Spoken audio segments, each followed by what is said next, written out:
All right, boyos. Let's go ahead and get this show on the road. Apparently Corbin says I'm a fascist, but okay. Um, Jesus Christ, I haven't had this. God, I'm just not able to talk today. Anyway, today we're going to be continuing our Suzerain playthrough, Suzerain. And today, yeah, I don't think there's much to say on it. Suzerain is a brand new game that I just got my hands on, and I am very excited to continue going on because I actually thoroughly enjoyed the last time that we played it. Let's go ahead and resume this game.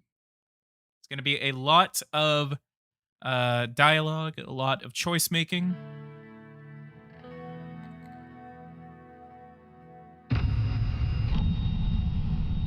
So, um, game isn't for everyone, but it's still political. It's still national, you know.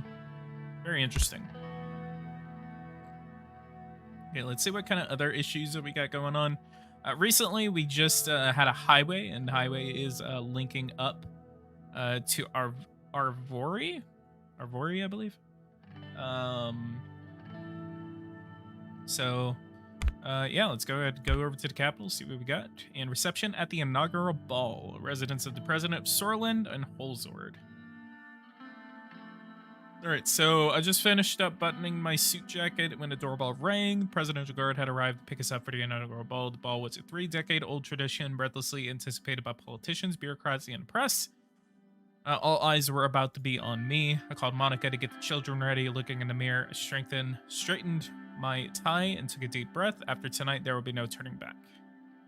Suddenly, Diana hugged me from behind, startling me a little. Monica had fixed her hair into an elaborate braid woven through with ribbons. So Dina is, I think she's the first daughter. She's named after her grandmother in the 1860s, who came to Sorlin in the 1860s from Agnolia with hopes of starting a new life, and Monica is the wife, First Lady of Sorland. Right, so, pop up. Mommy told me it's time to go. Hello, darling. I am ready. Where is your brother? Tell your mother I'll be ready soon, or strip her hair.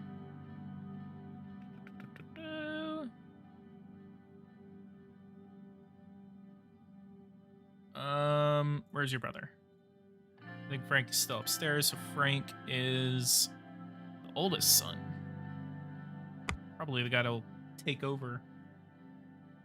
She shrugged. It's almost time to leave. The ball was starting in less than an hour. Now, where is my first lady? Monica came down the stairs. She was wearing a simple yet elegant beige seethed dress and a short heels. Her hair had been neatly pinned into a chignon, showing off the pearl earrings I had given her for our 15th anniversary. What's going on, AMN? What's going on, Corbin? What's going on, Styles? Welcome, RG Strategy. Where is your broadcasting license? I have none. All those years she had stayed by my side, and now we were about to begin the most challenging chapter in our lives yet. How do you do, Mr. President? Says Monica, my wife. Kiss her hand. She extended a gloved hand, and I raised it to my lips. Now, where the hell is Frank? Frank! Monica, my love, you look as gorgeous as the day we married. Now, there's a charm that got you elected. Haha. Frank trudged downstairs. This thing itches. We all know you're the guy that's gonna try to take over after me. Frank tugged at the collar of his new tuxedo. He seemed ill at ease. Are you good to go, Frank? Yes, the sooner we go, the sooner it'll be over, right? Papa, are these people going to be around us from now on? She pointed at the presidential guards at the door. Yes, Sorlin's most important family needs extra protection. Unfortunately, yes, they can't leave my side until my term ends. You'll get used to it. These people are our friends. Dina? These people are our friends. It's alright, baby. They're here to make sure nothing bad happens to your papa or his family. Monica held Dina's hand Together, flanked by the guards, we walked out the door. Halfway to the car, Frank stopped abruptly and turned towards me. Dad, do I really have to go? I don't. Can I stay home instead? Says Frank. I'm nervous myself, Frank, but I feel a lot more confident with my son by my side.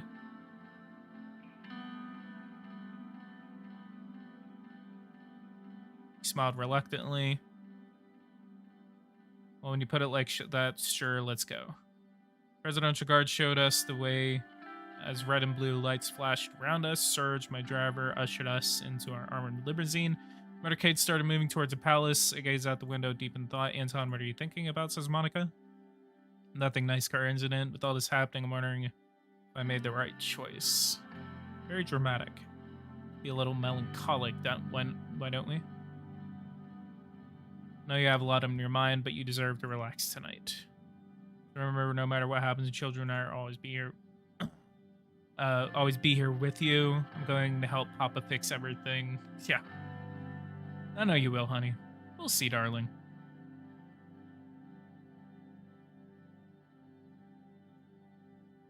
After what seemed like a few minutes, the convoy slid to a halt. Surge rolled down the limousine soundproof partition. We are here, sir. Hope you enjoyed the drive. Much appreciated. How are you today?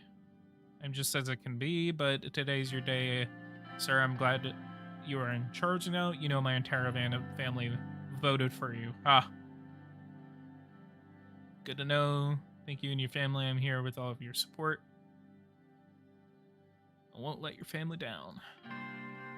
Without that, sir, you're one of the most who sparked a glimmer of hope in us all. Serge opened the door for me. The normally imposing palace was festooned with garnishes, banners, politicians, bureaucrats, and celebrities. The creme de la creme of Sorland elite. Jesus, that was a great saying streamed inside the building. Good luck out there, Mr. President. See you on a trip home. Seeing a lot of foreshadowing here.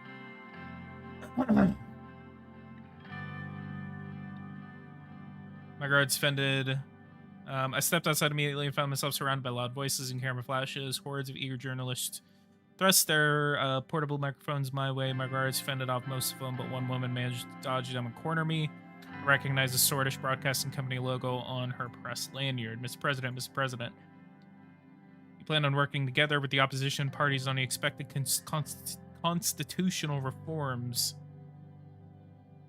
This is night for celebration. I'm not going to talk about my policies now. This night is for celebration. Does it mean you don't plan on working together? Do you think you share no common ground with the other parties?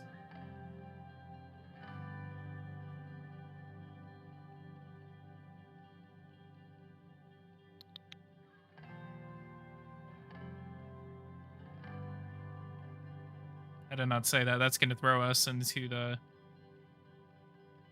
It's going to throw us on the defense if we don't want to do that.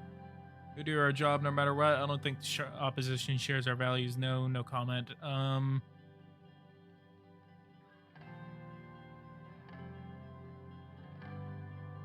We'll do our job. One more question. One of your first acts as president was to sign a campaign finance law allowing public election funds by seats in the assembly as opposed to a number of votes. This is a deliberate attempt to defund the Communist Party and Beludia Workers' Party, neither of which have reached the election threshold. Had it with your questions. Guards! My motivation is not for you to know. Perhaps it was. If left unchecked, those two parties will only make trouble for me.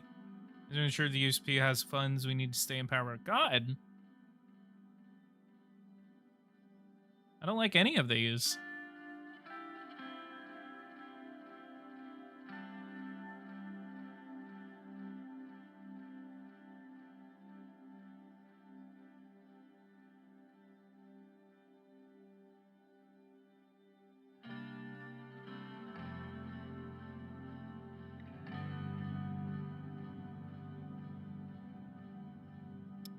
Well, we're gonna bite the bullet with that question. That's enough, ma'am, said one of my guards while nudging the reporter away from me. Yeah, I cannot wait to see my approval after that.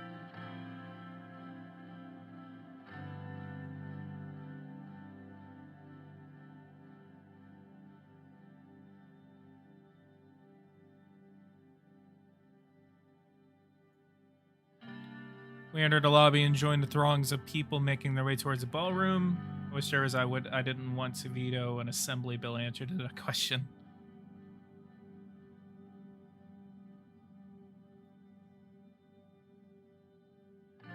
And Peter, my vice president, they're here, the most beautiful family in Sorland.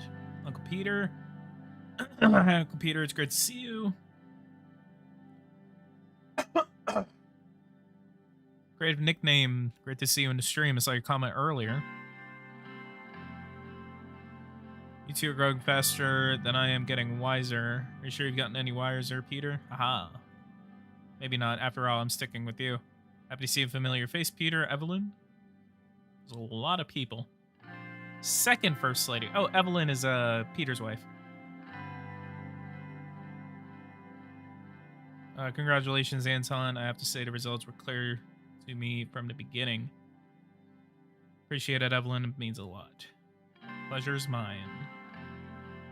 So when do I get to cheat on Monica with her? I think it's time to celebrate. How much you want to bet I'm going to get seduced here? Somewhere around here.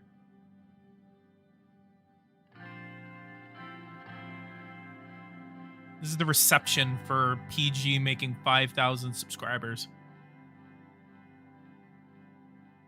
I think it's time to celebrate this victory. I hope you show the same enthusiasm on the job. Exactly, that's why we're here.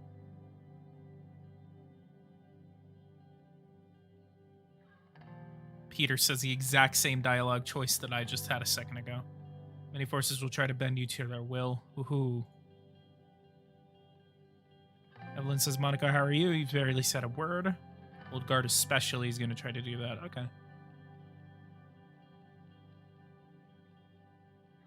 It's still a first playthrough. I haven't seen any other gameplay on this game. So I have no idea what's supposed to happen.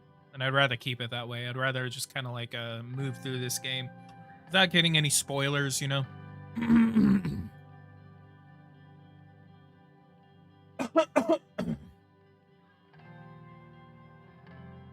Don't be so loud fashion, Evelyn. I plan to use my powers First Lady to advance the position of women throughout Sorland. Equal rights for sex are long overdue, wouldn't you say, Anton? Oh boy. Women's rights? I don't think so. That's my wife, never content just to be a pretty face. Absolutely, we'll work together. Wait. Up to a point, yes. We mustn't neglect their responsibilities to their husbands and families. Okay, so how sexist do we want to be? As long as you don't burn the roast, am I right, Peter? Oh, ha, ha, ha. Haha, boomer humor, am I right? Hang on, it's the 1950s, right? I'm gonna work together. I guess we'll go for women's rights.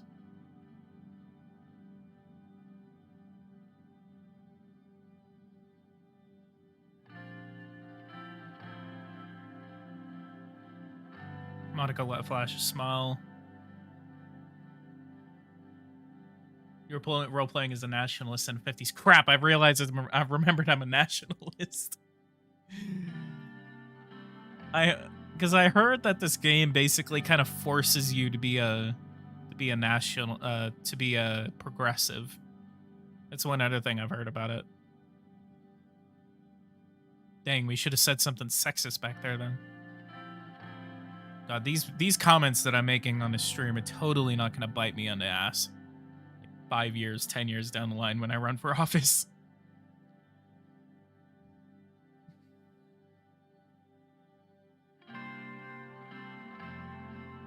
Papa, come to go. I want to see the ballroom. We're having a conversation here. Yes, it's time to go.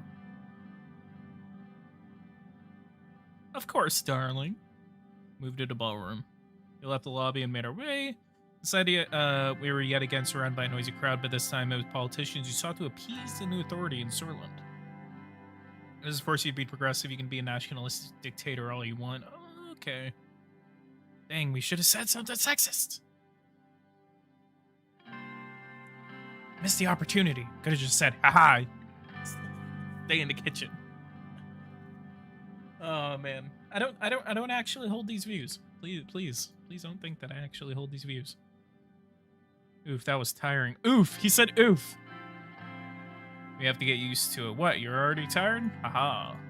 Well, suddenly a loud banging noise echoed from the outside ballroom, then another one, then another. Oh god.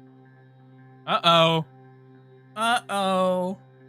Do you like this game, and have you clicked on people's name or their portraits? Yes, I have. But apparently something's going on. The musicians stop playing. Everyone in the ballroom is looking around in confusion. Peter and I turn towards each other, realization. See, I knew it. There was something gonna happen. I knew there was a lot of foreshadow happening. Peter and I turn toward one of our realization. So, fireworks? Oh, I don't think it's fireworks. Peter says, no, gunshots. As soon as Monica heard the word, she lunged from her seat. Shield Monica and the kids. Papa, what's happening? I knew it. We never should have gone, says Frank. Chaos broke out. Some of the guests flung themselves under the tables, then others ran towards the door screaming. Dina burst into tears while Frank tried to comfort her, hiding the fear in his own eyes. Well, at least I don't have to worry about the news report from last time. Carl Greiser, Chief of Police. Mr. President, are you all right? Head of the Swedish police force was running toward us with 3 more police officers in decorated uniforms. They all had our guns drawn. As soon as he made it to us and saw that we were unharmed, he let out a big sigh of relief. Thank God. What the hell's going on? Check the perimeter. Yeah, I'm gonna just start giving orders. What the hell's going on? 1 second, Mr. President. Turn around quickly towards men. Check the perimeter now. Well, man, I just need to start saying it. CNN 2040 presidential candidate PG took sexist choice in a live YouTube broadcast of a political RP game. Paul Jensen, follow my lead. Paul Jensen, follow my lead. We will bring them to the safe room. He's going to take me to the situation room. Now turn Monica, Evelyn, and children, spoke in a softer voice. Do not worry, the situation under control. Please follow me. Promptly followed Carl through the winding halls and corridors of the palace. These men still had their guns drawn, which did nothing to ease the tension. On way, Peter made an attempt to break the silence. Whoa! What a fucking night. What a fucking night, says Peter.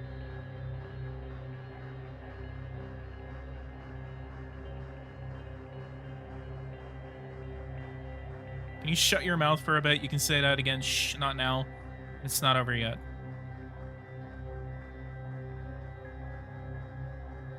I'll say, Peter's kind of based. Peter is kind of based. Carl turned toward us with a serious face as we were about to round a quarter.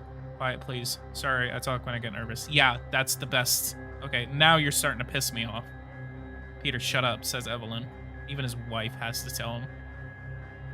Carl flipped a switch on the wall and a panel opened, revealing a hidden staircase leading to a large reinforced door. Inside, a set of emergency lights flickered on. The safe room is comfortable and spacious with expensive-looking leather sofas.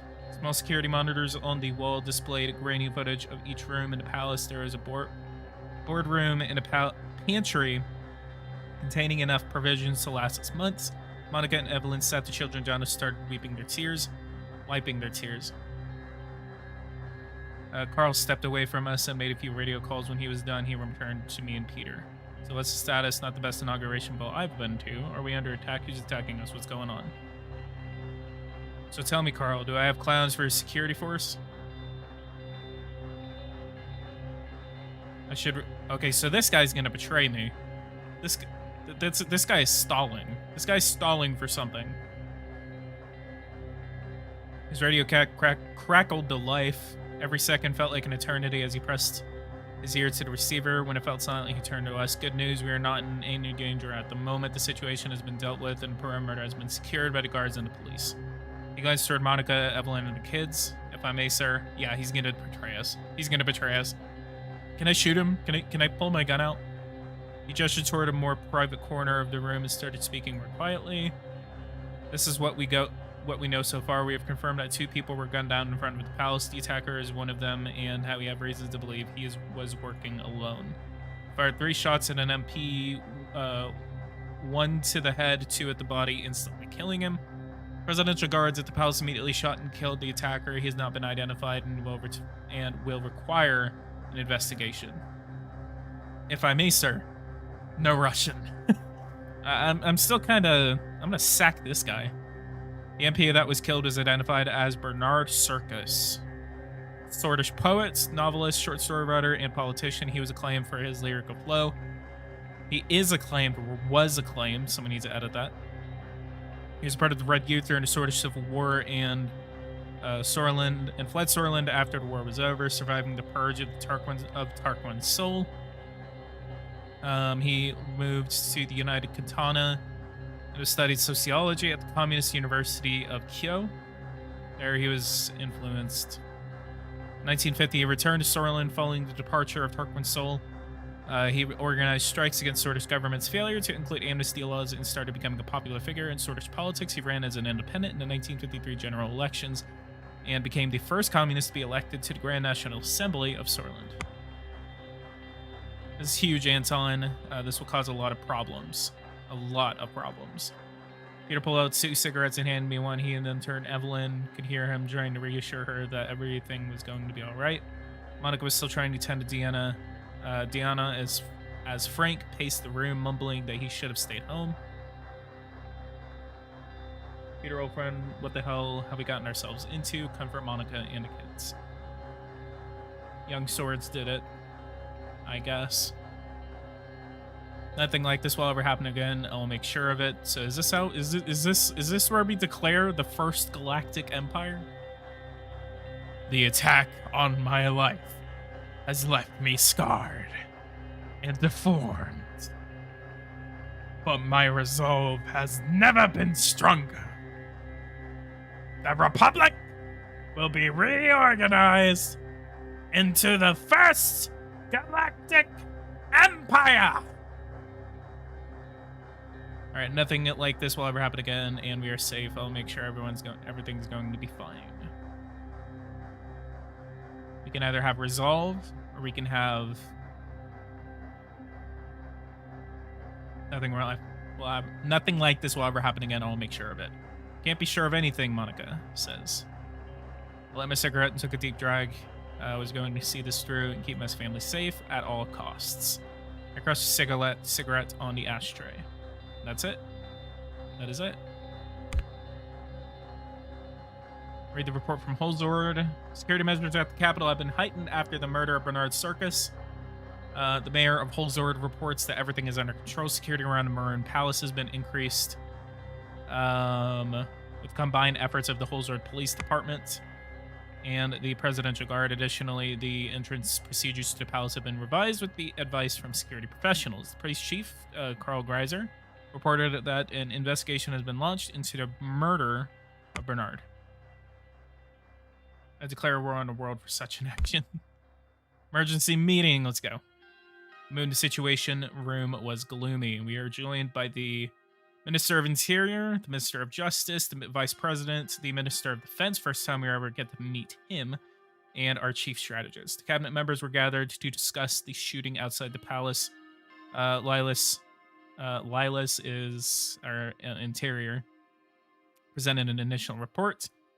Bernard Circus was shot dead at 9:03 p.m. in front of the palace gates. He was an elected independent member of the assembly, as you know, a famous communist. She spat out the last word with some distaste. Oof. Got an anti-communist in a room. Which I kind of get. But could we get blamed for this? That is the question.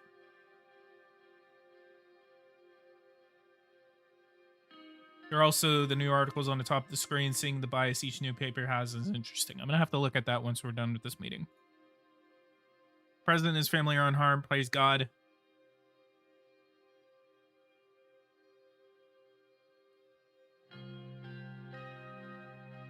So I wasn't the target.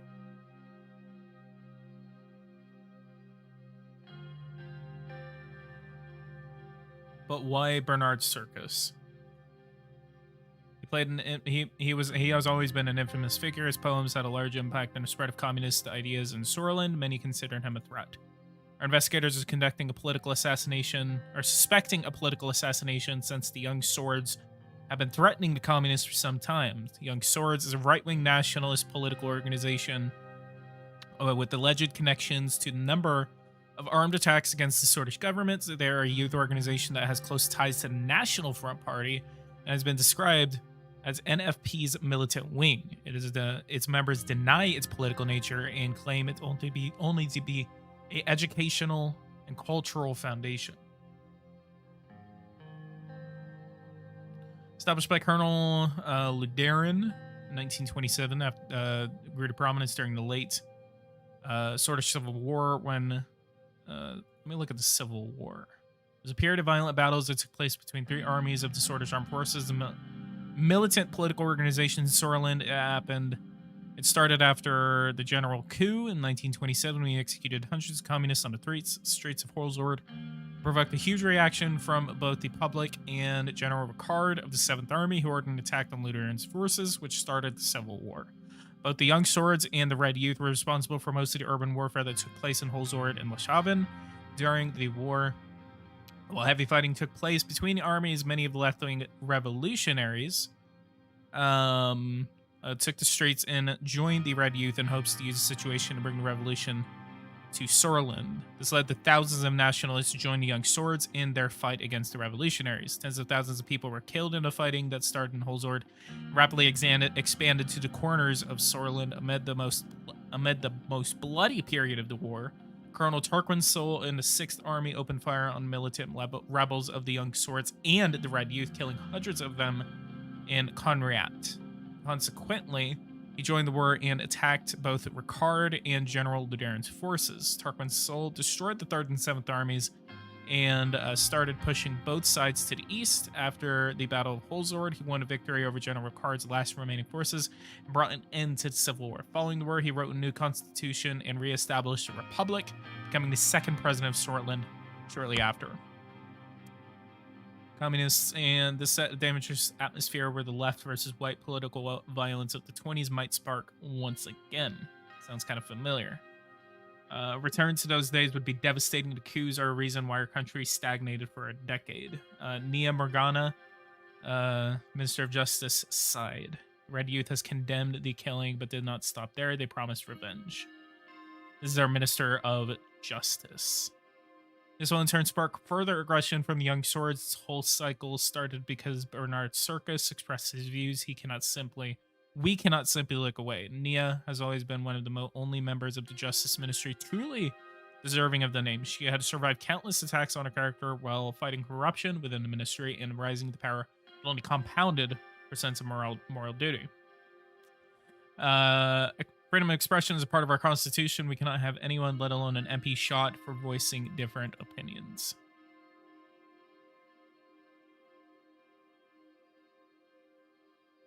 You missed where the Interior Minister said that the assassin was a member of the Young Swords. Well, they referenced the Young Swords.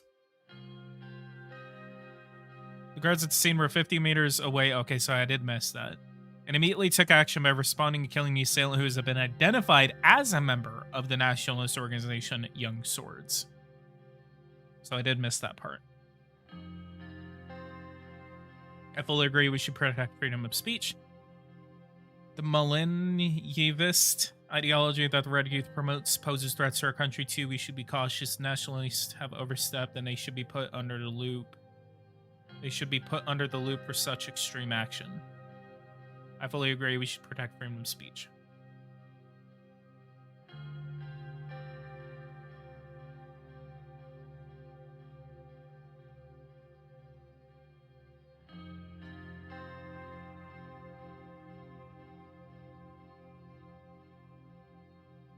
Our laws doing for good reason, silence of voices only results in fear and stagnation inside society. We had that before, and you know very well how it was. I hear concerns our police do their best to uphold the rights of our citizens.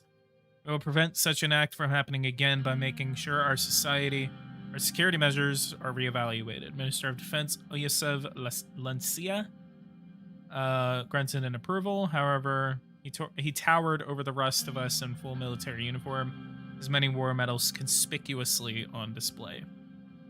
Agreed, ma'am. Our Grand Marie will also help boost security in rural areas where possible. There might be more to come. We should refrain from making the issue a political one from the start. It will only add fuel to the fire. It is political, though, isn't it? You are right. We need to calm the situation. It's early, but you are right. We need to calm the situation. Our government is capable to maintain security. Our job would be to reduce tensions. Several police cars rushed past the Maroon Palace and everything went silent. Regardless, a full investigation on all involved parties is underway. We will find the subversives and punish them soon enough, Mr. President. I'll do my best to help coordinate the administrative tasks. Justice will be served and rule of law will return to this country stronger than ever. Only if we stay vigilant as a country, we must think about the upcoming budgets. He's just sitting there. He's just like, everyone else is just like, yeah, like this country will never step down to the guise of terrorism and all that. And then the guy's just like, hey, what about our budget?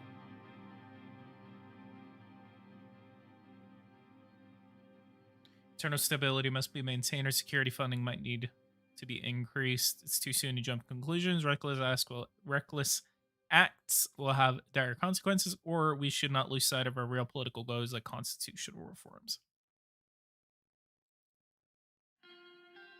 Internal stability must be maintained. I'm sure the Minister of the Interior has already taken necessary precautions, says our chief strategist. You can be assured that our police units, intelligence units are on increased threat condition.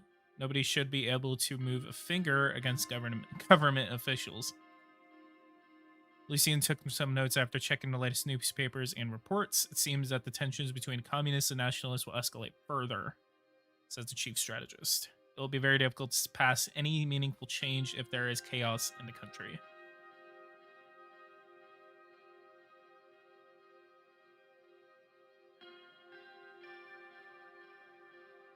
We'll make it through this and deliver our promises. Hell yes, President Rain!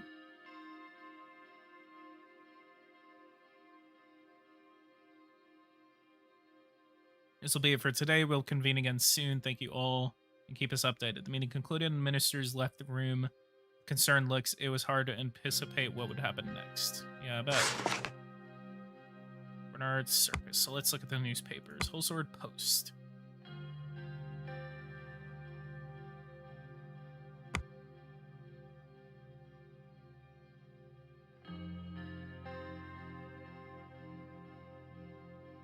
So is there anything? Yeah, murder at the palace.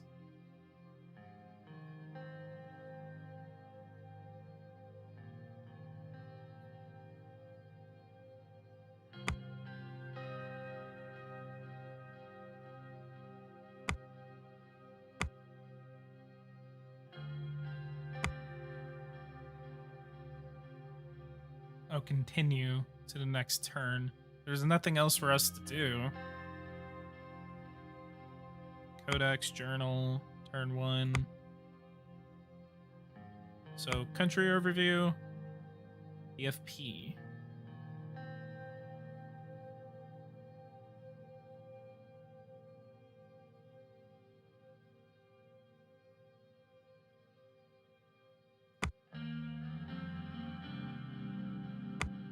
Yeah, let's go.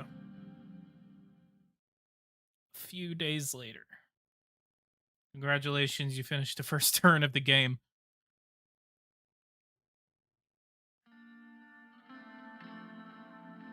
Guys, go ahead and leave a like, subscribe to the channel if you're new. If you guys want to see more content like this, hit the bell notification icon. And again, make sure to subscribe. This time, actually not a parody account. I can tell.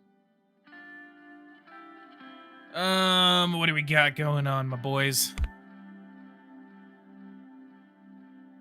Leader of Angola has diplomatic critique the imbalance of trade between our countries. Concerns were raised over how much more Sorlin profits from net trade in comparison to Agnolia. So Agnolia is to our north. It's not going to be Roomberg. It's going to be Agnolia. See what's going on. A diplomatic message warned us regarding a pathway from the mountains that all the traders of the state escaping to Sorland. Demanded the border security be increased. He also sent his best wishes about handling the protests in Sorland. Apparently there's protests going on. We got Communist Party leader suspected of bomb attack. Then sent the bag of the NFP National Front office was destroyed by the police on suspicions of a bomb threat that were then verified upon further investigation. The Communist Party leader of Valgin, Milt Hanu, has been arrested in connection. Weapons seized. Yeah, so this is like a massive security increase. I'd visit Agnolia before Wayland. You can visit other countries. Local police reports that a wardrobe full of military equipment has been seized in a Young Swords Cultural Center in Jen. Jen is the city we're in. The owners of the building have been detained along with 13 other people. The police captured 22 rifles and 2 machine guns. The equipment belonged to the Swedish Armed Forces, dated 1929, but kept in very good condition. Apparently it was a bunch of collectors. Illegal firearms found at Communist Party office. The Ribery Police Department raided the local Communist Party office. Why are they raiding so many communists? This is just going to inflame tensions. Police understaffed in Rebel. So, understaff. What's going on up here? Police overburdened. So they're understaffed, and then these guys are overburdened. Lack of equipment and a staff for police forces. So this is going to take 2 years, by the way. Let's see what's going on in the news. Swedish politician shot dead. Now it updates. You can visit other countries, but it's in the future, not now. Yeah, I figured. Swedish poets who had spoken out about the idea of the dictatorship of the proletariat was shot dead during the evening of Anton Reign's inaugural ball. And then unity despite differences has 2 paths to the future, and this year is critical to decide which path we embark on amid a recession. Lack of stability and insecurity caused by the death of Bernard Circus is an unacceptable reality. We need more jobs and a safe atmosphere if our country is supposed to grow and prosper. Murder was a method of the past. Tensions between the left and right extremists increased in the country after the assassination of Bernard Circus. Protests of the groups quickly turned into riots across the country. We have riots, so there is a massive security situation. Radical. Farewell, Bernard Circus. It is a sad moment for Sorlin. We have lost a renowned poet who not only wrote about the struggles of the working class, but also acted on them. Bernard Circus. See what was a Swedish poet. So he was a Swedish poet. He was shot when he was leaving Anton Reign's inauguration ball by the member of the Young Swords. So it was the Young Swords. No geopolitical news. The only way out of recession, bailing out businesses. Oh boy. Oh boy. Ban the radical when? Now. Alright, let's go ahead and check on the security situation. Young Swords youth leader dead after terror attack. Jack Torin has claimed responsibility for organized tasks and result in the death of 7. His base of operations has been raided and he was found dead with 2 bullet wounds to the back of the head. The scene was organized to make it look like a suicide. We're not able to get more information about the... Yeah, they can say that, but apparently whenever it happens to Hillary Clinton, guys, like... Okay, for the love of God, whenever I say that, I'm just kind of kidding around. I don't actually believe that. I'm going to have to mute myself real quick, but I'll be right back.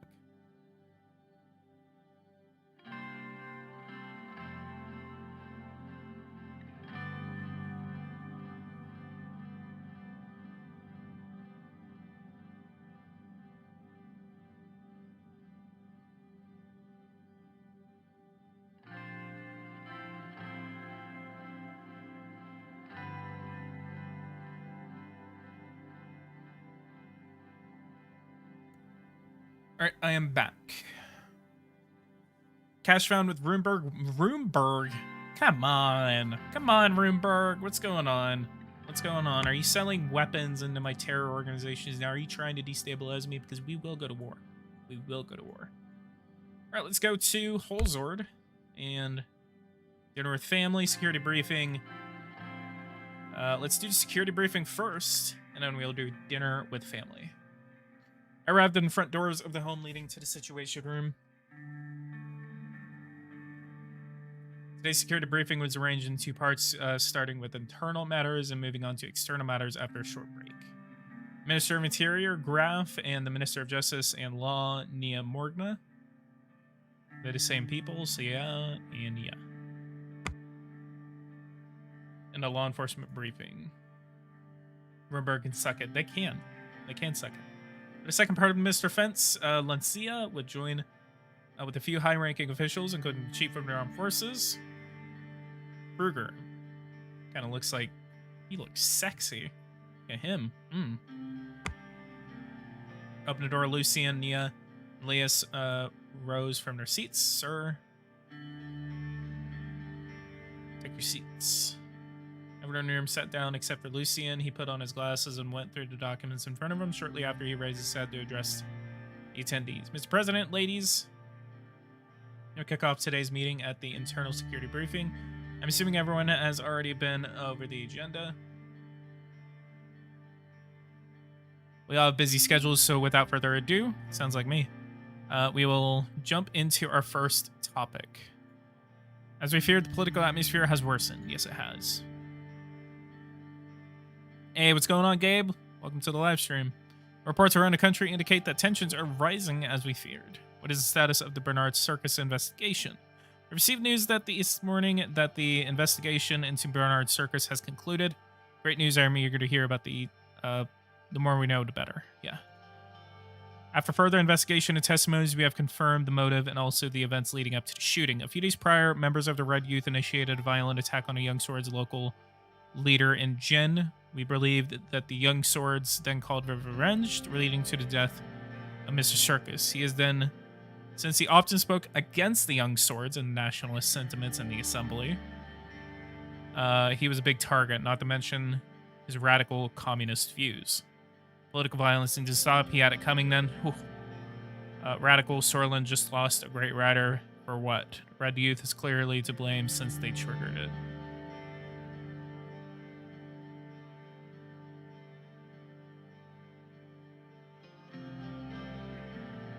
Political violence needs to stop.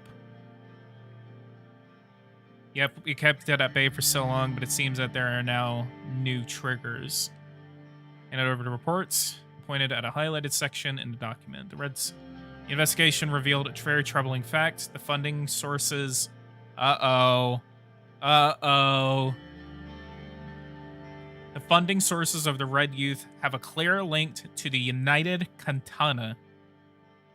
What does this mean? Are you sure? This is proof that they are meddling in our affairs. Are you sure? Are you absolutely sure? Yes, we have found the cash trail. Several Red Youth members with ties to the United Cantana have been detained, and information extracted from them points to a preparation for a communist uprising in Sorland. It isn't unusual for superpowers to influence other nations, but I think this case is a little far-fetched. The left lacked popular support in Sorland. Nia eagerly lifted her hand. I motioned for her to speak. I went over the report in detail. It would be wrong to jump to conclusions about a clear foreign interference. Yet, the United Cantana has humanitarian and cultural ties with many countries, including Sorland. So the United Cantana is a federalist socialist republic situated on the continent of Cantana and considered a superpower of the world. It is a union of multiple socialist republics spanning Cantana. The country is a one-party state governed by the Communist Party with Kyo as its capital. It is led by Chairman Leon Maleniev. United Cantana has its roots in the 1907 revolution, when revolutionaries of the Trotsky, led by Leon Maleniev, overthrew the Cantanian government, which had replaced the autocratic regime of the king during the century of revolutions. In 1910, after a civil war ending in the Trotsky's victory, United Cantana was formed by a treaty which united the Cantanian, Transcontinental, Kiovan, and Belly Cantanan republics of the Cantana continent. God, that was a lot. Molyneux replaced the market economy with the command economy, which led to a period of rapid industrialization and collectivization in the United Cantona. During this period, rapid economic development resulted in dramatic improvements in the average standard of living, particularly in urban areas. The country saw major reforms under the ideology of Molinievism. It promoted the idea of the permanent revolution abroad and supported social revolutions in nearby states with early stage capitalism. United Cantona grew with their influence around the world with Molinevist ideas and rose to become a superpower of the world. In finishing up, the country has a very strong economy and average civil rights record with few political freedoms. Thanks to the education reforms and heavy promotion of sciences, they experienced a technological golden age and currently are considering to be ahead of their rivals in the world. Okay. No.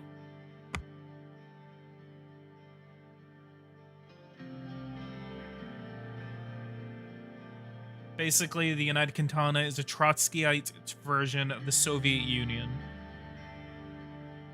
Hey, what's going on, Susan Collins? We got Susan Collins, revolutionaries of the Trotsky. Yeah. I went over the report in detail. Okay. I trust shouldn't create a crisis with them. Yeah, neither do I.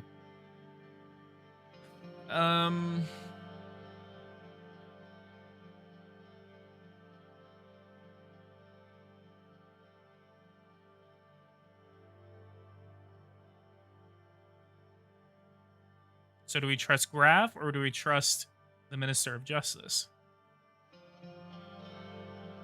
So Interior or Justice? Shouldn't create a crisis with them. Go ahead and step down on that. Nearly 3 decades ago, they funded General Ricard and tried to establish communist dictatorship in our country. If it was not for Colonel Sol, we would have seen the real crisis. She's vividly anti-communist, isn't she? I mean, I like it. I do like it. I'm pretty anti-communist, but Police Chief Carl Greiser has linked the funding channel to the United Cantona Consulate in Benfi. Benfi.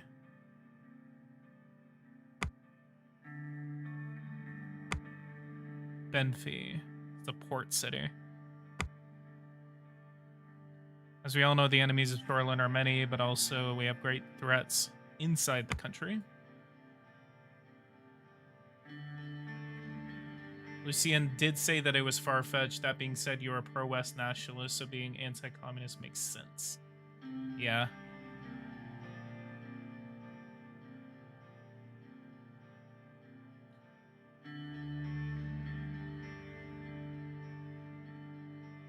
We need to remain vigilant. It's a people and a nation. If we give up essential freedoms to purchase temporary security, we deserve neither freedoms nor security. Sounds okay, that quote does sound familiar. This is debatable, but yes. We know what more security and surveillance caused to this country under President Sol.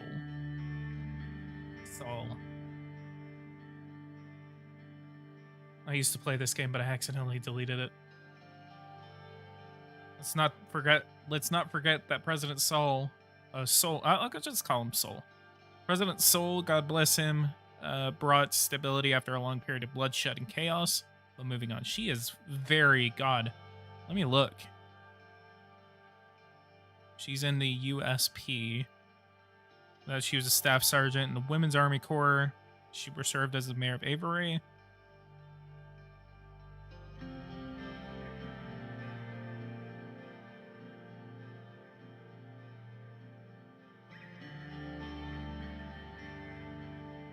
Apparently she's a conservative.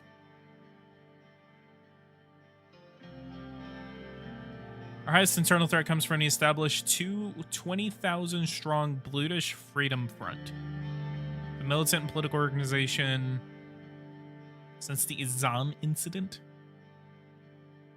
has been involved in an armed conflict with the Sordish state. This is the Izam. It's a bloody protest occurred in 1933. God, the lore in this game, Jesus Christ, it's so extensive.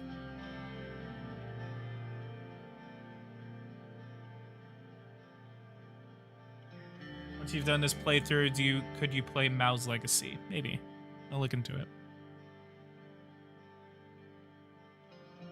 Okay, so let me go on. 20,000 strong British Freedom Front, led by the imprisoned Delwyn Arge.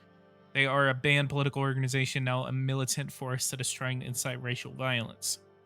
They made a lot of noise but have little substance. They are supported by our British citizens. Are they supported by our British citizens? Are they cooperating with any British political organizations? Played this game, destroyed my country. Like America IRL.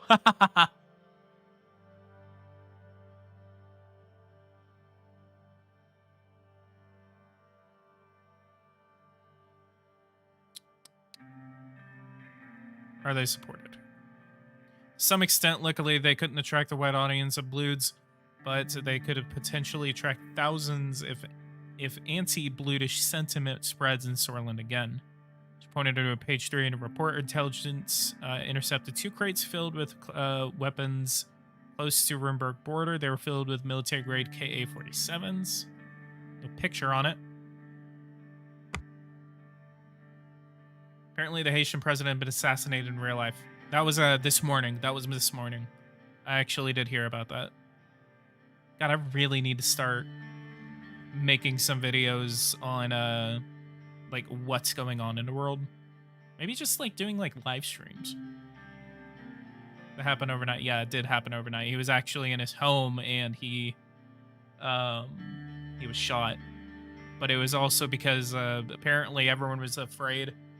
Like, ironically, as we play the game, like, where you can lead the country into a dictatorship, a lot of people thought that that the president of Haiti was leading the country into a dictatorship because he was refusing to allow elections to happen. But anyway. Expect more have been smuggled since a group of Blues were caught with these guns at a checkpoint not far away. Rumburg has been acting aggressively in the region for a long time. I'm not surprised that they would attempt to weaponize the British people against us. This is worrying, very worrying. Can we make any correct correlations to blame Rumburg? It was expected that Rumburg would undermine us, but this is too far. We need to keep level-headed with Rumburg. They're looking for reasons to take action. We can't let anyone meddle with our internal stability. Can't let anyone meddle with our internal stability. Our security forces are doing their best to prevent further attempts. This is grave news. We must be careful not to stoke the fires of anti-British sentiment. So I guess Rumburg. So I guess they are British? Who is British? Who are the Blues?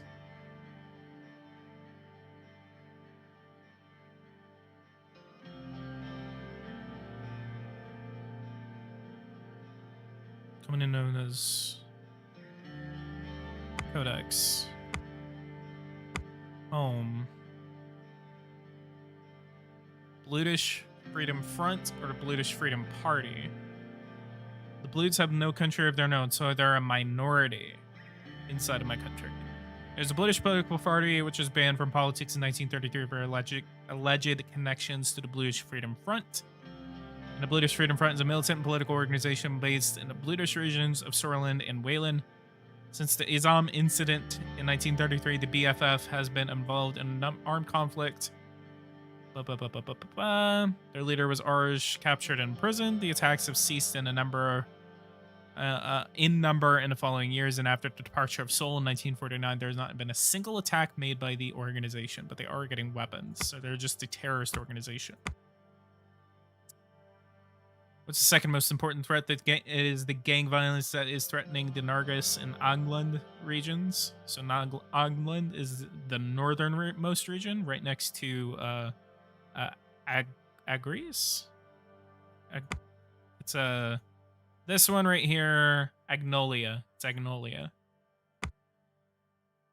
I love the ways you can like do all this dialogue. And Anargus is the region just south of it. That's the region that we're trying to develop, actually. Two prominent organized crime families are at war, and the potential for bloodshed is real. Which two crime families? Why can't we just arrest them? I don't think mere games can pose a threat to us. Which two? One is known as the Cornelli, and the other is the Skinner Cartel. So Skinner Cartel gives its name for their old methods of skinning their enemies alive. Jesus Christ! They haven't been getting along with the Coronelli. It's an organization. Its roots are dating back to the 1880s and have started bootlegging during Kingdom period. So I guess it's just two gangs, not a lot of Seymour.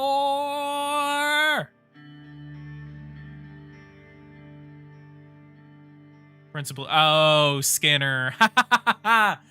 Oh, love Gabe. I miss you, Gabe. Where have you been? Where have you been?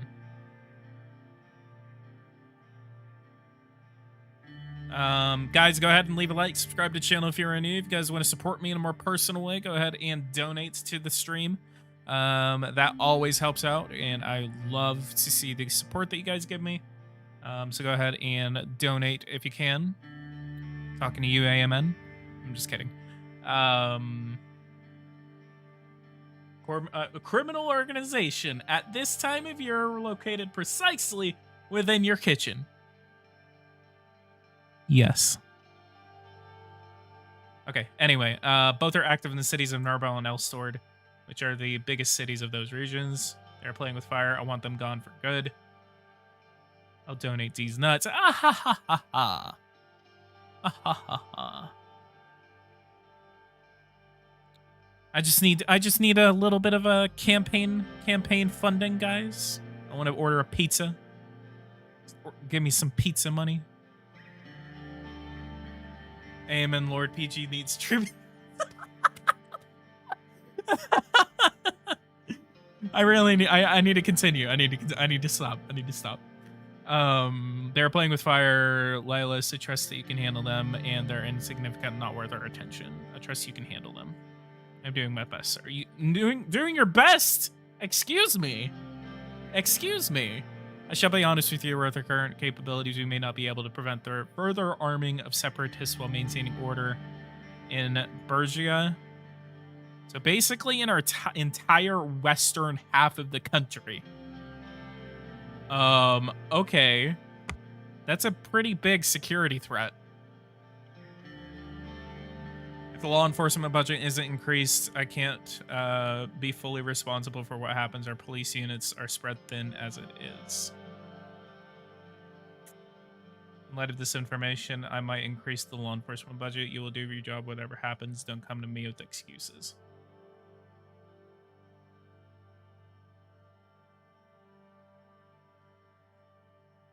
Let's bite the bullet and just increase their budget.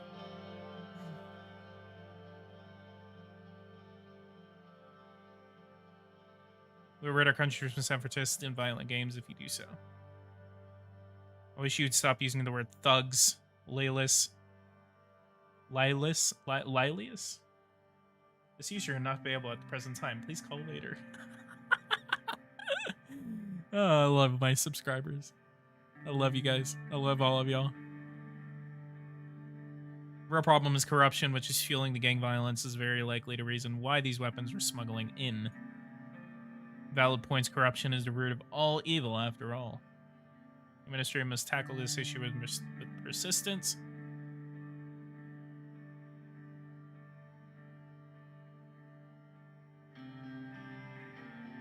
Let's tackle the issue. Just take action. Let's do it.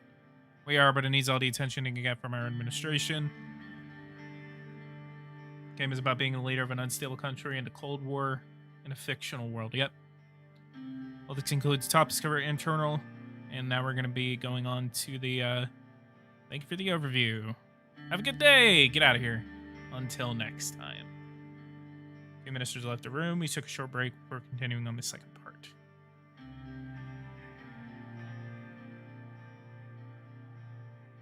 and the Minister of Defense and Chief of the Armed Forces.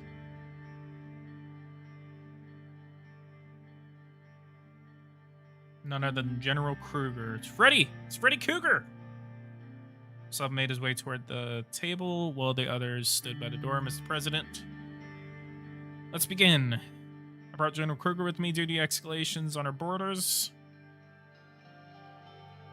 He had a strong jaw with sharp cheekbones, his tall stature, uniform of metals combined with his deep and intense stare made him look threatening. He was in his 70s and had a bulky body that was the result of his commando training.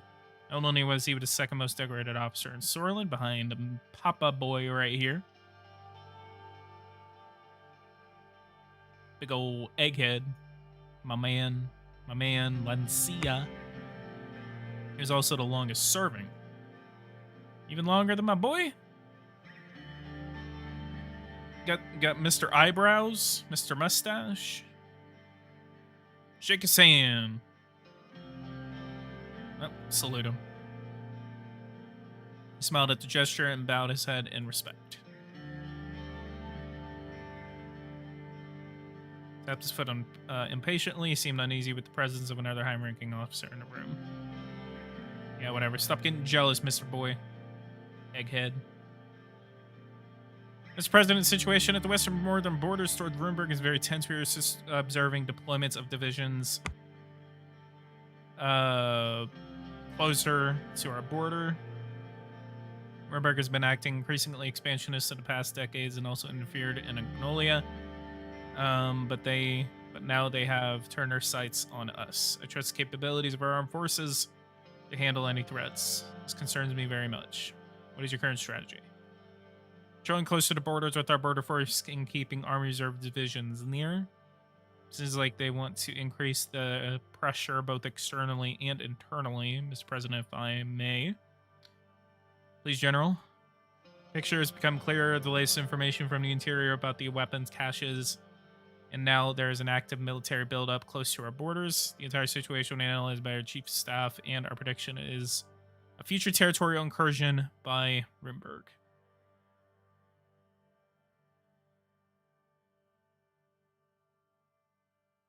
I have complete trust in the general staff. We will not lay down, Mr. President. General staff is composed of the smartest military individuals. I require an increase in the military budget to enlist more soldiers. Only then we can stand strong against our enemies. The enlarged forces will hold them at bay. I knew they were going to ask for this. Vulcan is right. We do need an increase in the military budget, although we don't see eye to eye on exactly how to spend the budget. That much we agree on. My concerns about Rumberg too, says the chief of staff.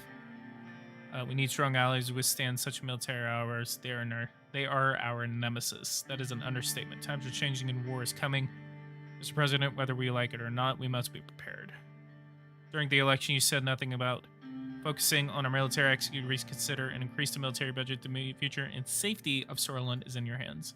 I'm a man of my word. Maybe you're right. Defense of our nation is more important. So the thing is like, if I'm sitting here, just throwing money at security and the military, my economy, I don't know what my economy is going to be doing.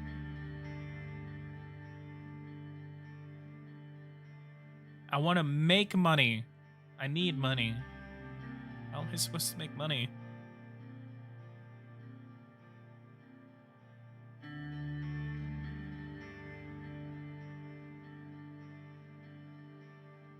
Because I don't know what this is doing to my budget. Like my budget. Can I afford this? Maybe?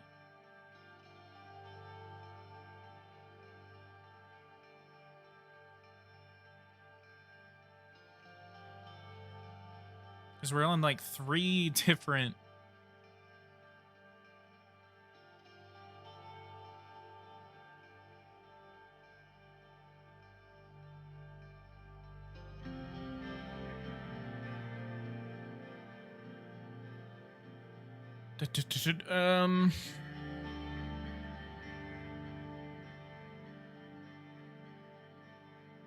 We will see. Smile brought a glimmer of hope on ISF's face. Our forces would crumble under a decrease, and Rimburg would be much more compared to exploit or weakness. The country hasn't fought any invading force for 200 years. You cannot let that happen, Mr. President. It will not. Budget meeting will happen later. Oh, okay. Oh, sort of budget meetings. That's awesome.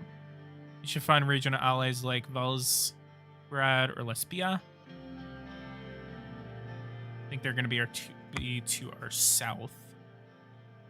Yeah, Lesbia. And it's Wayland. That's Roomberg. Vogsland? Where the hell is Vogsland? Oh, that's like across the way.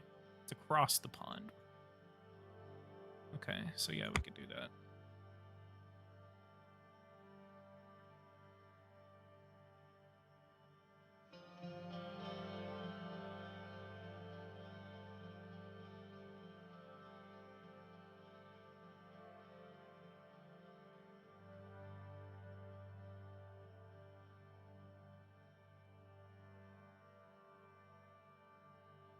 These options should be considered. They should be considered, but why pander to others when we can solve these issues ourselves? You should play Hoi 4. I haven't played Hoi 4 in a while, honestly. I need to do it again. We have no true friends outside these borders. Everyone fell silent when a soldier entered the room and lets Lancia know that a call had come from the ministry. Excuse me, President. Lesbia would be best. Okay. As president, there has been a Rimbergan military activity close to the Narbel border. Narbel.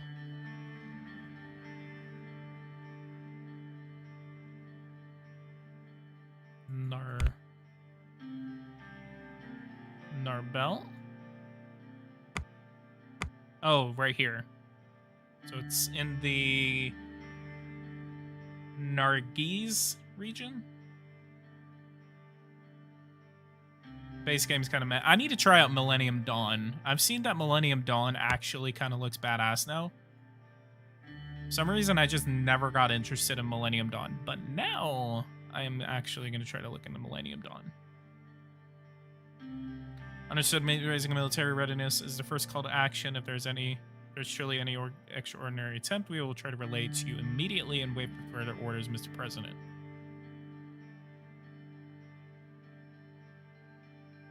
Millennium Dawn is GPS lights. Okay. Make sure that they know we are observant and ready. Go and show them the might of the Swedish Armed Forces. Remain calm. Make sure not to escalate things further. Nobody wants a war. Old World Blues. I love Old World Blues is a great mod.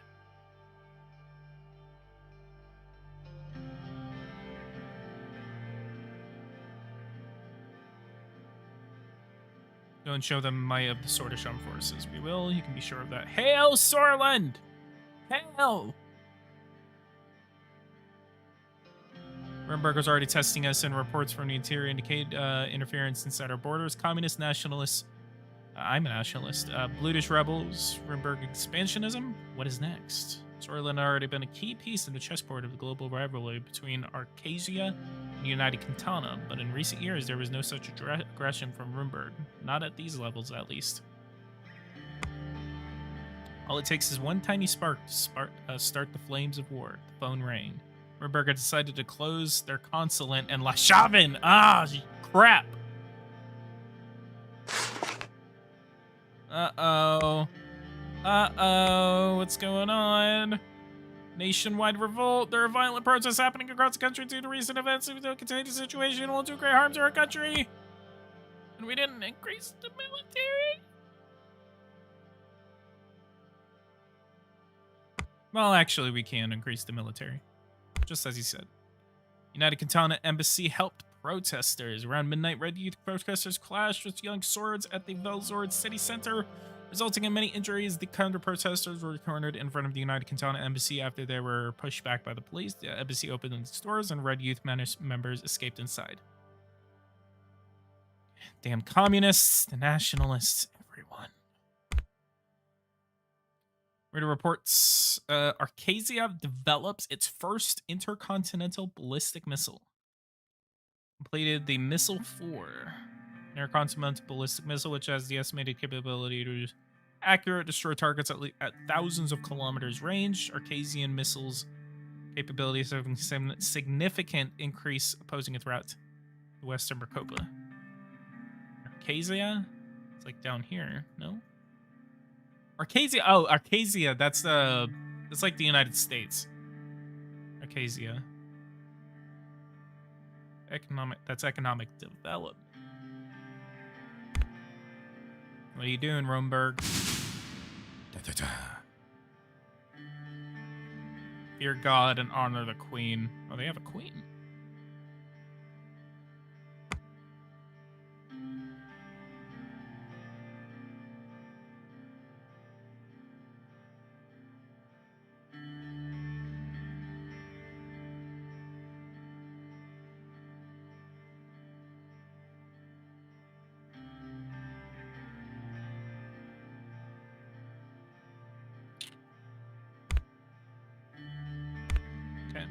Read reports. BFF, Blutish have been caught horizontal before they get executed. Terrorist attack a crowded rally. Both women are listed as one of criminals' enemies of the state. National Front Party, so it's just a lot of political violence. Just a lot. And dinner with family at the home. Both Arcasia and the United Quintana are off map, causing the idea to cause the idea of distant superpowers meddling with regional politics. Yeah. Sounds so familiar. I opened the door there and she was standing in front of me. Papa, you're home.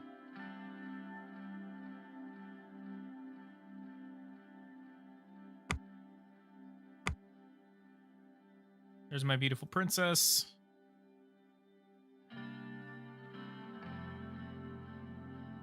Oh, where's your mother? Oof, he says oof again. How was school?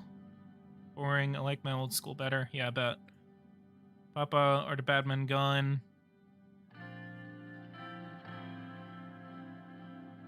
I will never let anyone hurt you. Okay, Papa. Papa, Papa's here. Mama! He look Italian. Look at him in the bottom left corner. He look at Italian. Monica appeared next to the kitchen door. She was wearing an apron and holding a spatula in her hand. What did I tell you? No running in the house. Yes, Mama. Mama! They all look Italian. I bet all of this is like some weird kind of a stretch off of Italian.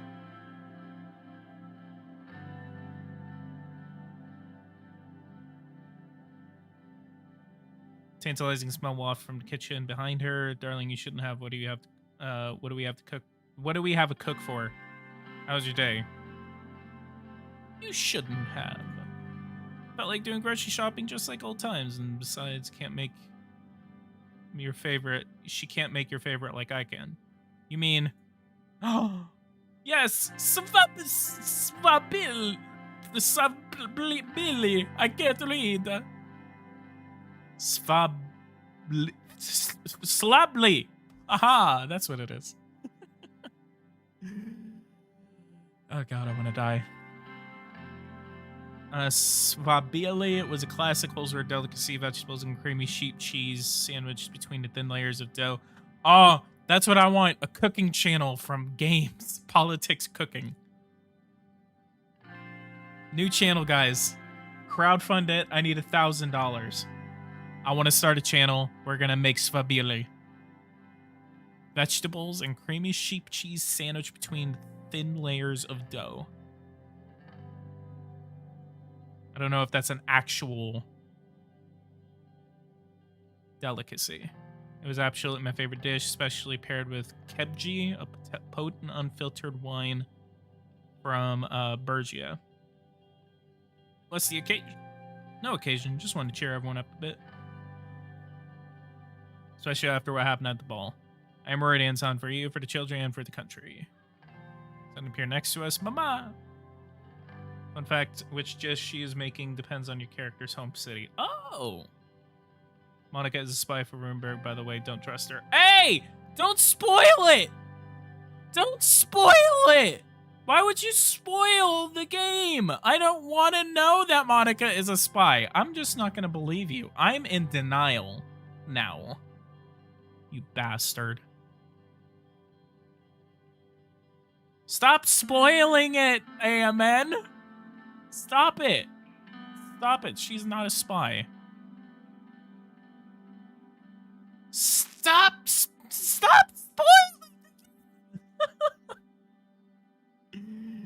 She has a degree in sociology and worked as a social worker and later partnerships in Magnus Curtis, campaign assistant in the Swordfish League of Women before her marriage to Anton Rain.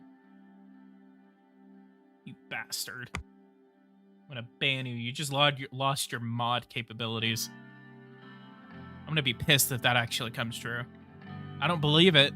Again, I have no idea what happens in this game. Please don't spoil it. I'm telling you right now, don't spoil the goddamn game. Don't. Amen. Your tribute will be tripled. I agree. Amen. You have to do 1,500 Noaks, whatever the currency is in Switzerland. Oh yeah, Switzerland. Norway. I actually forgot Norway. Monica started with China and headed upstairs. Oh. Knock on the door. There was no response. Knock on the door again. There was still no response. Bang on the door! The stereo in Frank's room clicked off.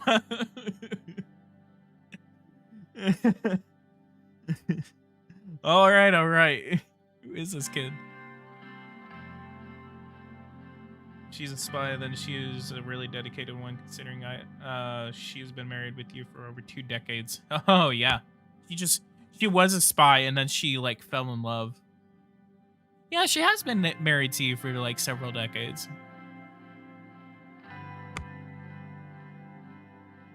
Vader's right. We turn those records up louder next time, won't you? I don't think the neighbors heard. Dad jokes. Frank headed downstairs to the dining room, and I followed after. The table was prepared, and Monica was ladling food onto the plates. See, I bet AMN was lying. He's a liar. AMN is a liar. Wait, not Monica. It was the secretary. Stop! But I also knew that the secretary was going to seduce me anyway. So, because that's what secretaries do.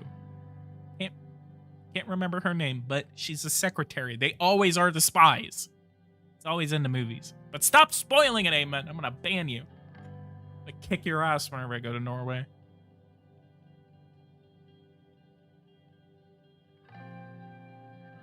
Started eating in the room and quiet. I had a feeling that that wasn't a reason no one spoke. Was break silence. Say, did you know that they refurbished the grocery store? I don't know if you remember the owner. He's been there for every day for the past 30 years. Can you imagine doing the same job for so long? What if you were president for 20 years, for example? Oh, you don't want me to be president for 20 years? Amen is a member of the Sea Peoples, so we can't trust him. He is a member of the Sea Peoples. Never trust a Viking. Honestly, would that be really so bad? I don't want this country to suffer under another soul. 20 years of this, I'd be dead. Why not? We could live like kings.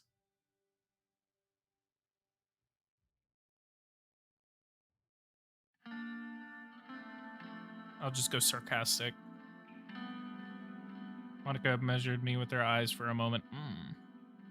Anyway, the grocer is a really nice person. She threw in some extra vegetables, and my Frank suddenly slammed his hands on the table, rattling the china. Oh, God, what's going on with Frank? So is this how it's going to be? We're just going to sit here like nothing happened? Dad, you could have been killed. Mom could have been killed. Any one of us could have died. Then his lower ribs started trembling. Monica put her hand on Frank's shoulder. Frank, You know I would never let anything happen to you or Dina, even if it cost me my life. What would you have us do?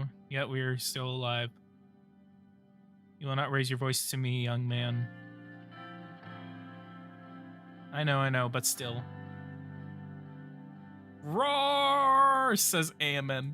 AMN's in the chat with spoilers and being a regular C people. I almost said something else. Almost said man after that, but I'm not gonna say those two words in sequential order. Can you at least tell me if something's being done about this? It was really close. You don't need to know the details. My security reassured me that they took all the necessary steps. It was one rogue shooter. We were not even the target. I'm actually like 10% Norwegian, ironically. Same security that let a person get shot in front of the palace. Frank, listen to your father. If your father says we don't need to worry, then we don't need to worry. You have to trust him. Monica turned to me. We all have to trust each other. Things calmed down for a bit at the table. We finished our food in silence. Frank got up and retreated to his bedroom. Monica lifted Dina up and plopped her in front of the living room TV before returning to the table. It's like 1953 or something like that. By the way, I'm going to take a couple of minutes before I finish this off, and I'm going to order food because I am actually a little hungry. And I really want Domino's right now, so I'm going to order some Domino's while we wait. And again, if you guys want to help me out with this Domino's order, go ahead and leave a donation in the chat. And like one more order from a free pizza.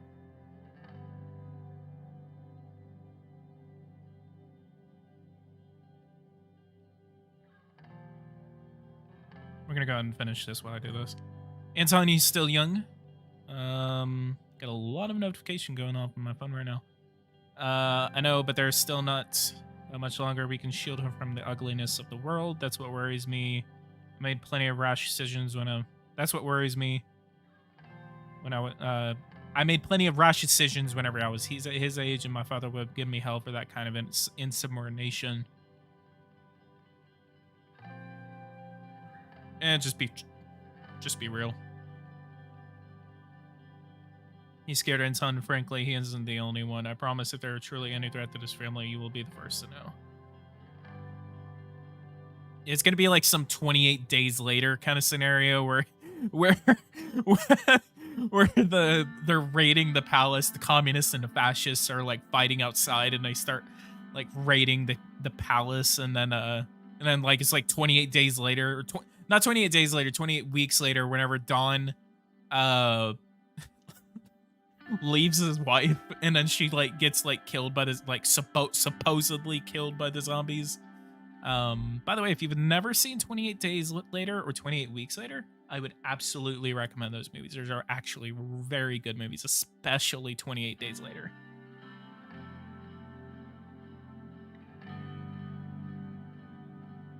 I promised there are truly any threats. Need to worry about putting more delish. Yeah, sexist. I worry too, Monica. Things might escalate.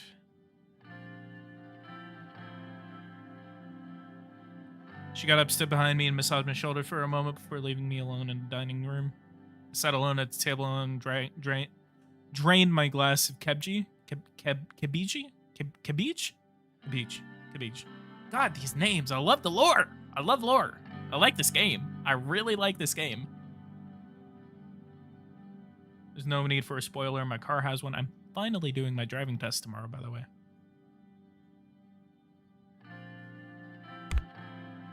Reacted unrest. This is addressed instability in the nation and end of day at the Maroon Palace. So before we go on, I'm going to go ahead and order my food. And then we will address the unrest. How's everyone else doing? How is everyone liking this game? Do you guys like this game? Do you guys not like it?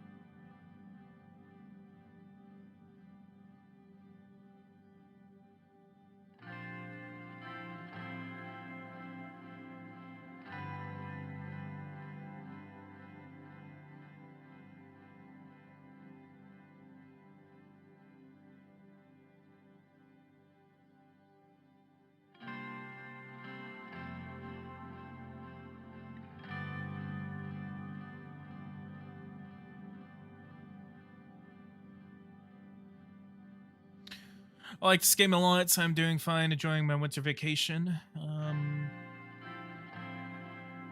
Winter vacation, where are you? Where do you live? What country?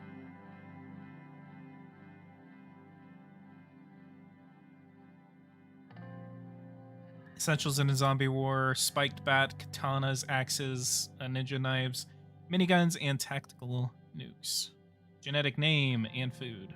Yep, as what I'm doing right now, I am ordering myself some food.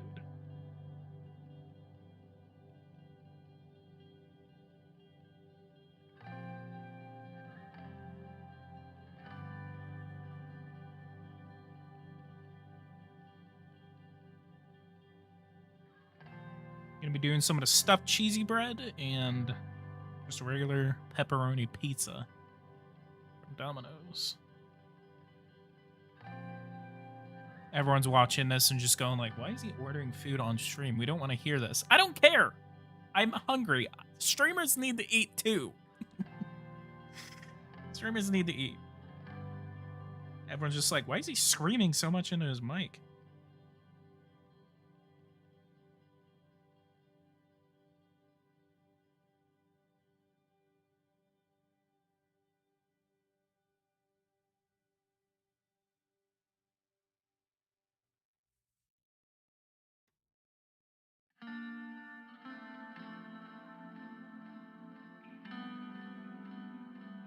You talking about food made me hungry. I was literally watching.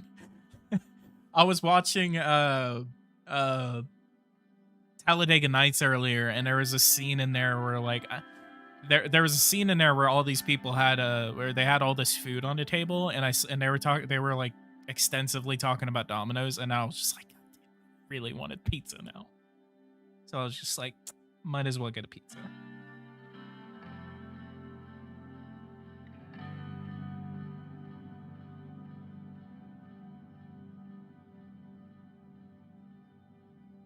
I blame my hunger on you, and as such, I need you to pay for my food. This is only logical. No, you need to pay for my food because you're watching me.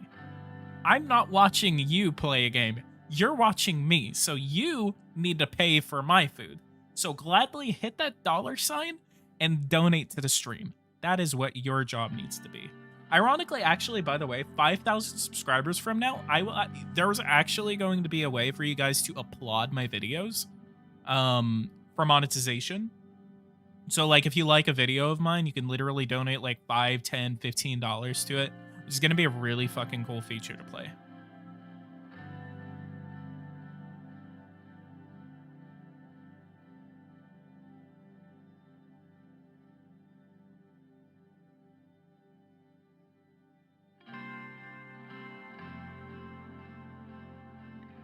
Technically, or we're listening to you. Yeah, you actually...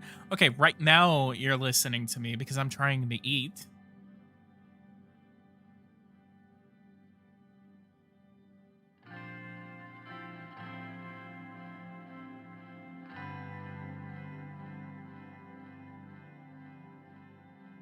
Yeah, AMN. Where's my donation? I need my pizza money. PG should talk like he's in the NPR. How we pay for each other's food and be even. Well, that makes sense. That makes a lot of sense. I got a Cash App. Send me some cash. That would actually be a really good idea. What if I made a Cash App for PoliticsGaming? That would be... That's a really good idea. Red Eagle Politics actually has one, like a Cash App for his channel. All right, I'm gonna order this real quick. Let's order so I can get back to the game.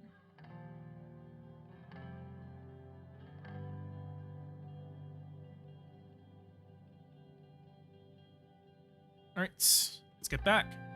So if you hear me kind of like quickly step away, that's me going to get my pizza.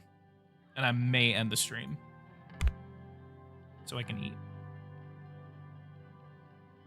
Okay, so we're gonna react to the unrest, and then we're gonna go to the end of the day. PG hacks our bank accounts. Everyone gives PG money. That's all you gotta do. Political situation around the country has escalated. Chief strategist Lucien Galade has prepared several action plans that we can execute. What will we do to address the intensifying political climate? Call for restraint on national television, visit affected towns in person, label all protesters as traitors, expand the police by deploying all recruits in training, and reject plans. Let's call for restraint on the national television. Turn 2. One on national television, call for restraint to calm the nation. I think we have some news reports for it. Call for restraint on national TV after protests and riots started popping up around the country, triggering the death of Circus. We call on everyone to restrain themselves, said in this statement. It's pretty weak.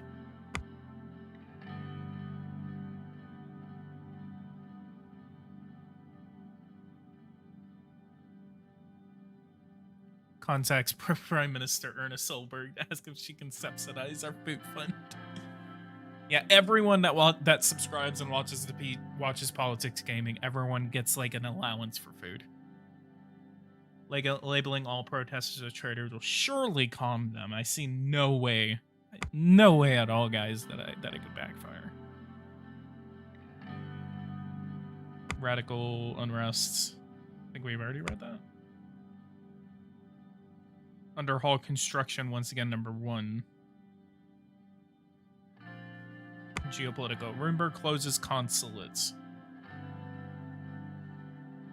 Has been lowered overnight. The embassy staff are expected to leave Suzerain on Friday or Saturday. Many Lashvaners were shocked as the 120-year-old Rumberg consulate closed. Dozens of citizens with Rumbergian relatives went out to protest against this action in the afternoon. It was not clear if the embassy closure was temporary or permanent, signaling a break in diplomatic ties, which date from 1923.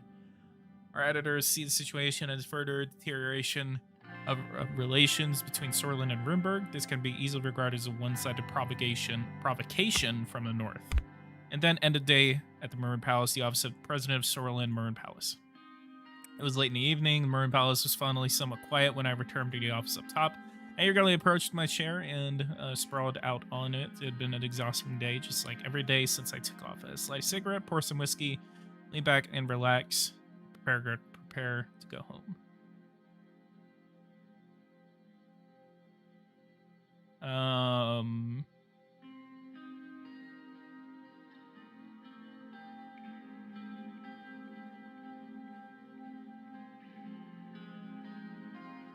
Pour some whiskey.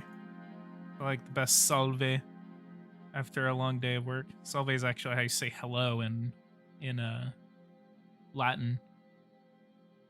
I glanced downwards at the window and saw Serge and the guards waiting for me by the main gates. Up, secretary. The spy, apparently, according to Aemon.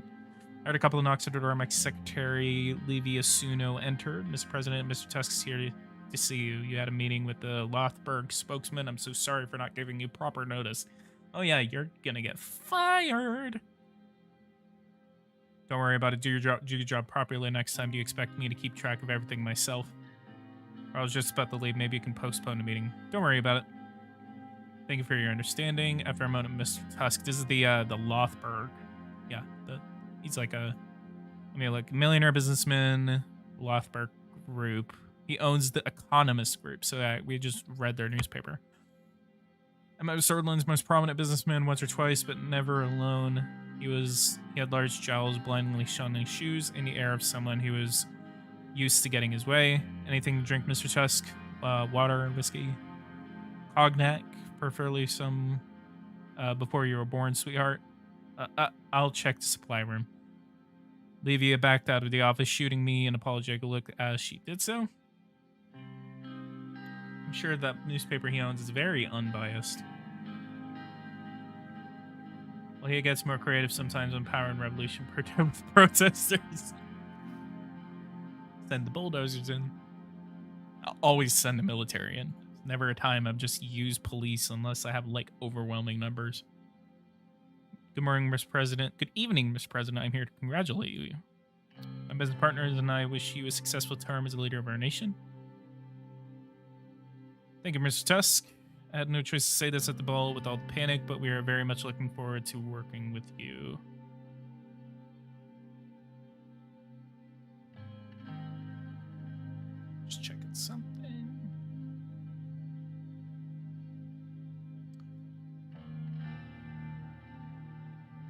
Why is it that you're really here, Mr. Tusk? I see that you're not very welcoming, Mr. President. I tried to. I merely congratulated you. I see no reason to necessitate rudeness. Forgive me. I didn't want to be rude. I don't believe I'm being rude. Time is money after all. Forgive me. I didn't want to be rude. Long day. No need to ask for forgiveness. You are the president after all. May I continue? Please. I'd like to build a profitable relationship between us.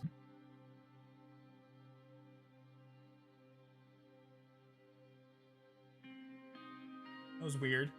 I don't know why I just did that.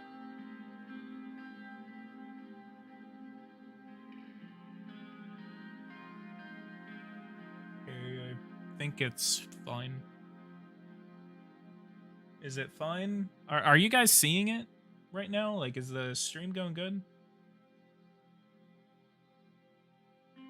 Yeah, I think it is. Okay. Smoke a cigar, go ahead. I'd rather not have you smoke here. You go ahead, I don't want to smoke.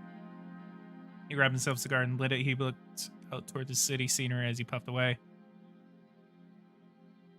We're having a good start to the term for sure business beside the recent troubles. Glad you have decided to promote the free market, which is the only thing that can get us out of this mess.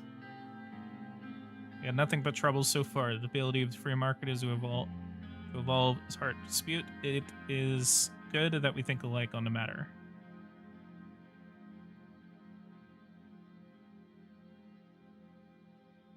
To a closer relationship, then. Wait, no, I didn't want to do that. One that will bring Sorland out of crippling recession, he grinned. Highway investment was a good call, but there is much more gain in high-speed rail, especially for business logistics. The England region was in dire need of investments. The most important goal is of ever investments where most profits can be made for the treasury, we can be close allies. The group, the Lothenberg group, can help you get Sorland out of the recession, which will be the key problem to solve for your term and could even determine your re-election. Let's start with a gesture of goodwill. Soon the investments project contract will be awarded to one of the three main contractors. Oh, that's what he wants. He wants his group to get it. My personal bank details were listed on it. Wait, he pulled out a check out of his pocket and slid it toward me on the table. My personal bank details were listed on it with the deposit of 500,000 Sordish Ren ready to be transferred. This was a 6 month. This was 6 months of a presidential salary. If the contract is somehow awarded to Underhall Construction, they would not only work hard and deliver, but also do it on time. What do you think, Mr. Rain? Wouldn't that be good? Put his index finger on the check. There was a noise by the door. Livia Suno was standing there, holding a tray, a bottle, and 2 glasses. I'm so sorry, Mr. Tusk, but all I could find was a 1942 Sigeni. I hope that was acceptable.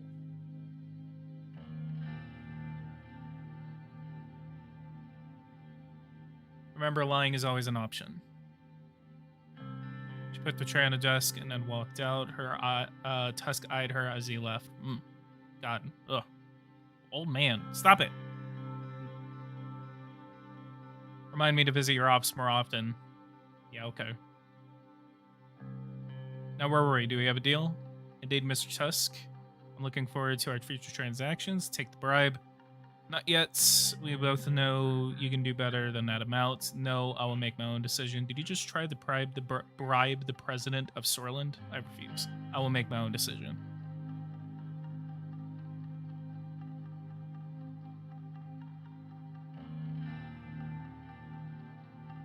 He sighed and pulled the check away, putting it in his pocket. Did you think that I was just another corrupt politician? Is this what you came here to do? Then we are done here. Thank you for your visit. Nonetheless, be careful, Tusk, or you will have to make your deals in a prison cell. If this is what you came here for, then we are done. My goal is to begin a mutually beneficial partnership, but beside that, it was good to spend time together. Oh, I almost forgot. Say hello to Mr. Peronti for me. What? He's the chair of the HOS. Oh! Oh, but he knows. He knows about that private meeting. Have a good evening.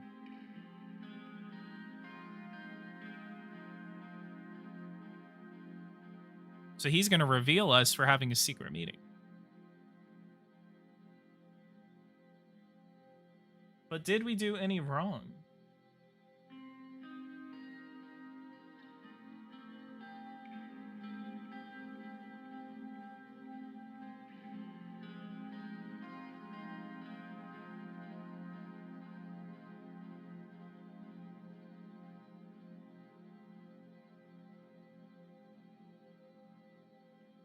Let me do this real quick.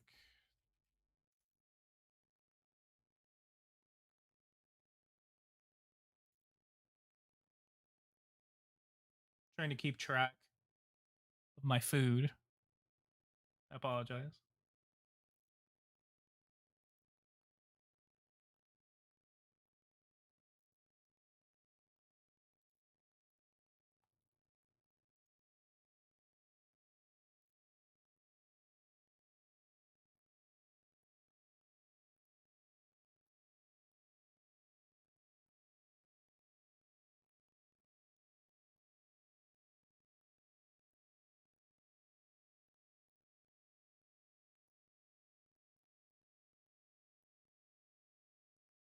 Okay. If you're nice to Walter, this wouldn't have happened. No, Walter, why were you so mean to Walter?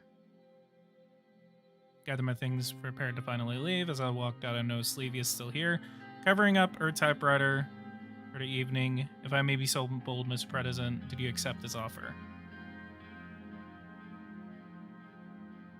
Do not ever speak about it again. You didn't see anything. How could you even ask me that? The other girls have told me about all kinds of dealings that went on during the Alfonso administration. I wasn't sure if you were that kind of president. Don't worry your pretty head about it. I most certainly am not.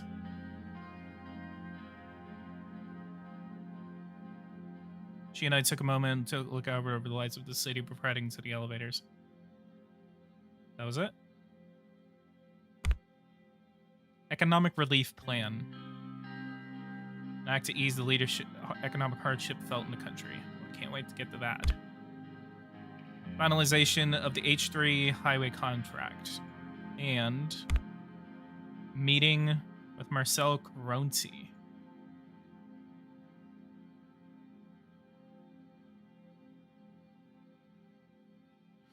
Got a lot of stuff going on.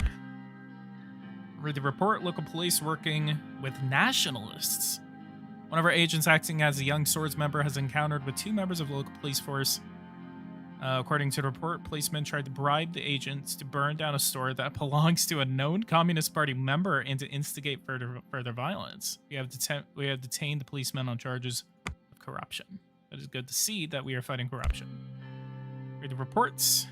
Ministry of Defense reports that a situation along the border is getting tense. Rimberg's Southern Army was sighted training close to our borders and did not respond after we issued a radio message. General Kruger reports to increase the patrolling duties along the northern border to signal readiness. So I think this is just a decision. Oh, crap. After driving through the cliffside roads, we arrived in Lentkirk. There was a shield for citizens greatest at the local government. Officials escorted us to the city hall. Here, a significant meeting about the H3 project would take place. Several construction companies sent their representatives to the city hall. So this is where we're going to pick the company to do that. And we did not take that bribe. We did not take that bribe.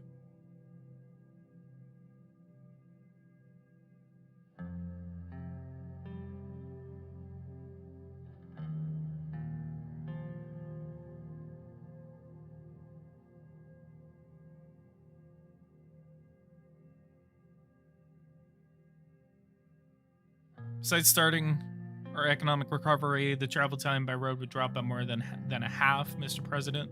This project will improve the Anglian region. I have lived with these people and seen them suffer. I trust your plan. Simon, Minister of Economy. I trust your plan. I'm glad to hear it. We should be able to slow down the recession if we finish this project successfully. And I will be right back. I'll be right back.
All right, I am back. Let's go ahead and finish up these meetings.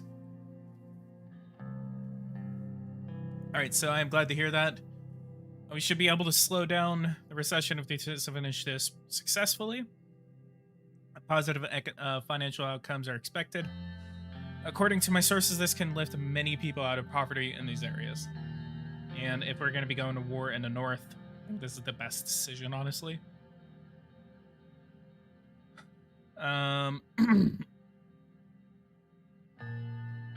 You need additional support. What are the end results do we expect? You need additional support. Not as of right now, however, things might come up if the project doesn't go according to plan, which I'm honestly expecting. Thoughts on the game? I love it. Honestly, I love it. It's a very well thought out game. There's so much lore that I'm still trying to understand.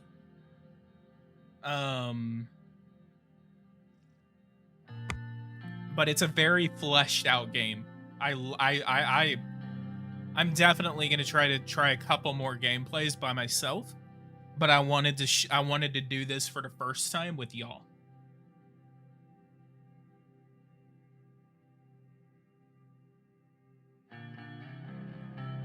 Thank you for the offer. Simon searched the documents he was holding and found one he was looking for. I have the overview of the companies here. Look at the files. I looked at the files. 3 corporations were listed: the Sortish State Corporation, the Underhall Corporation, and Taurus Holding. I reviewed them. Let's go ahead and look. Sortish State Corporation, founded in 1891. This is the main government corporation that's tasked with running public construction contracts.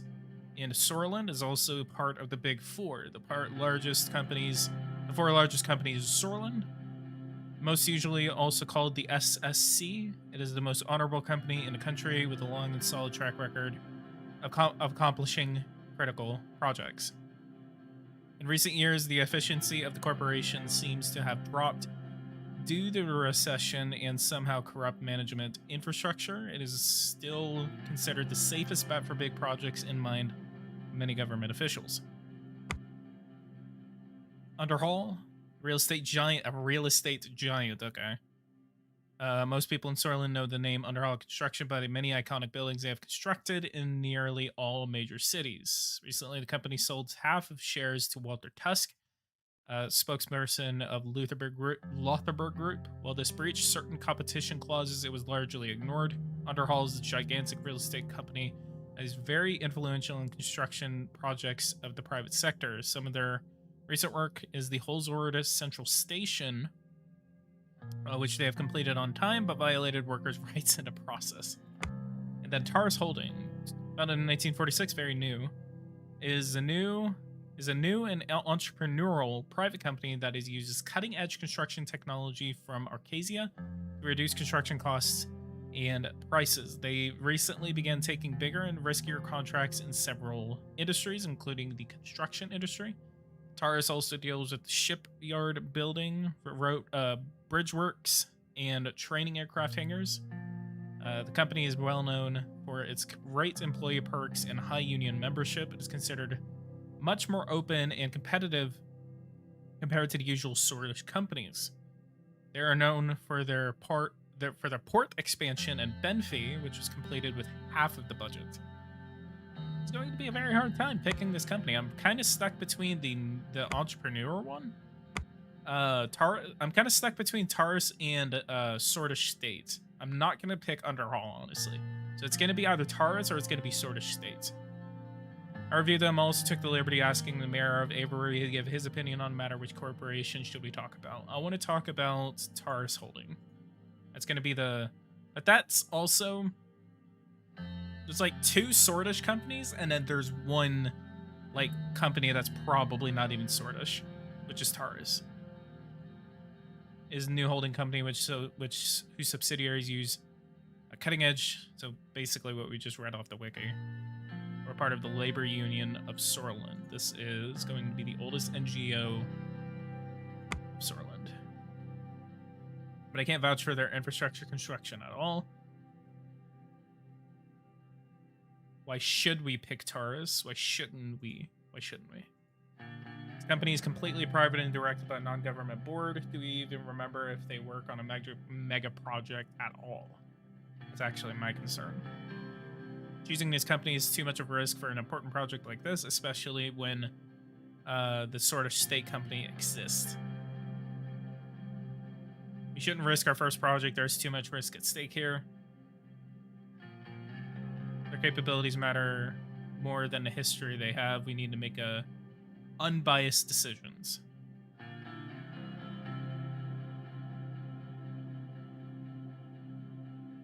There's nothing about abortion in the game, which would be progressive.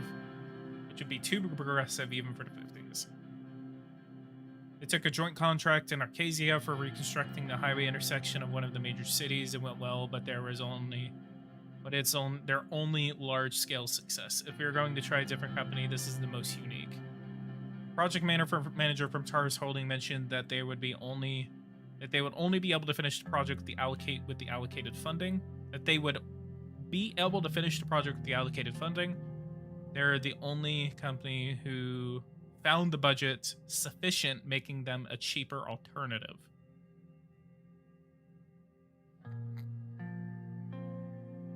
Taurus is definitely worth considering. I want to hear the Sortish State Corporation. I'm just going to go ahead and hear all of them, I guess.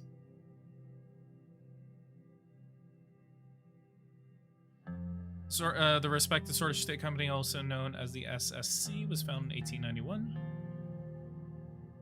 I'm going to be right back one more time. I apologize.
All right, I am back, guys. Sorry. This is the main state corporation tasked with the running day-to-day construction services of our country. The SSC is one of our most trusted and honorable companies. Of course they are, because they're state-run. I've worked with them on several occasions. It goes against your election promises of moving away from a state-planned economy. It goes against your election promises of moving away. Most importantly, the sort of state corporation lacks a modern way of thinking, resulting in slower construction. A simple look at the regional highways shows us the problem. They do have a wealth of knowledge and infrastructure.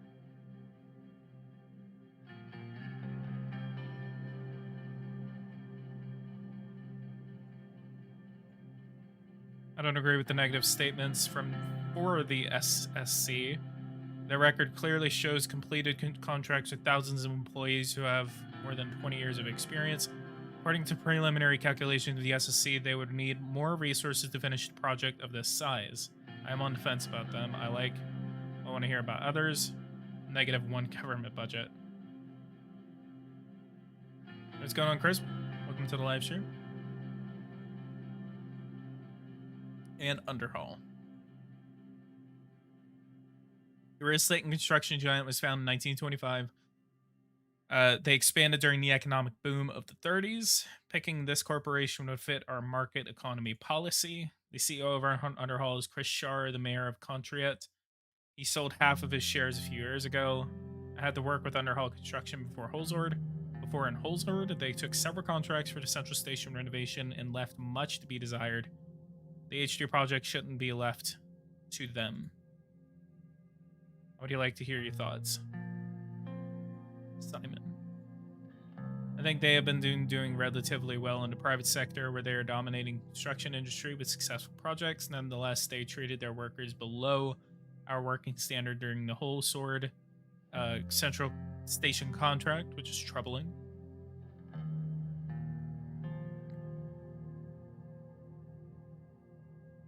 We need to be able to trust the corporation as a base requirement for the contract. They did indeed work on 3 significant infrastructure projects, but during the station project, we had to extensively negotiate with the union as to not lose a serious labor laws violation case. Underhaul has specifically mentioned their solid track record and highlighted that the cost of the project would be more than expected for a project of this scale, but finished on time.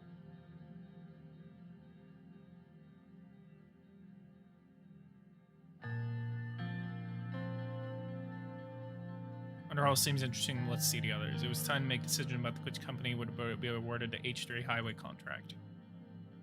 So we do Taurus when we don't lose any government budget. But then I can do Underhaul, or I can do the SSC. What do you guys think? Should I do Underhaul or should I do Taurus? Underhaul or Taurus? Which one should I do? SSC, Underhaul, or Taurus?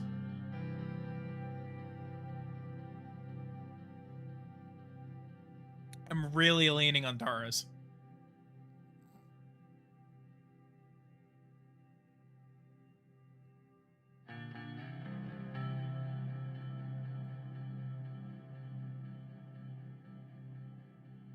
Taurus seems nice. Hey, what's going on, Egmo? Welcome to the live stream.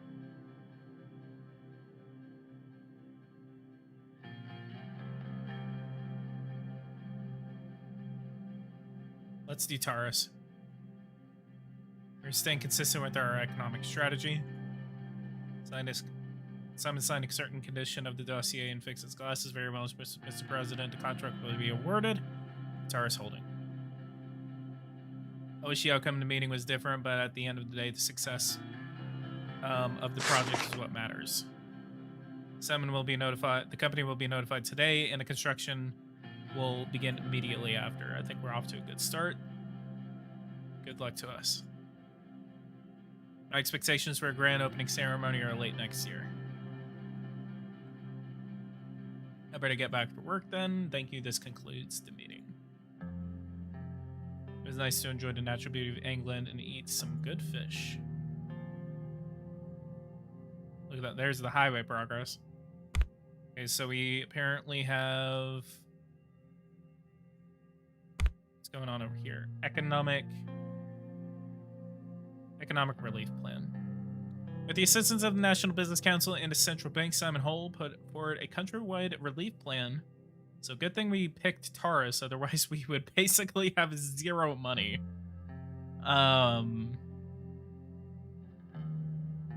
We can either put forward stimulus checks for the people in need or bail out businesses under serious financial strain or decide not to approve the plan.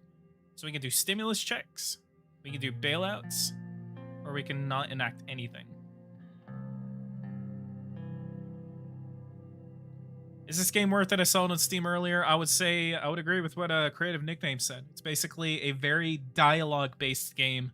Not that much action, but honestly, the lore behind the game, I'm very much a lore person. I like in-depthness. I like lore. I like story. And there's a ton of lore behind this game. I mean, you can open these little like blue dots. You can see the characters they're talking about, which is my Minister of Economy, for example, Simon Hole. By the way, is he related to Hole? President Hole?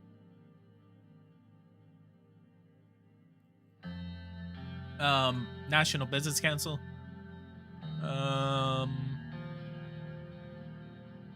Anyway, so stimulus checks or bailouts for the companies.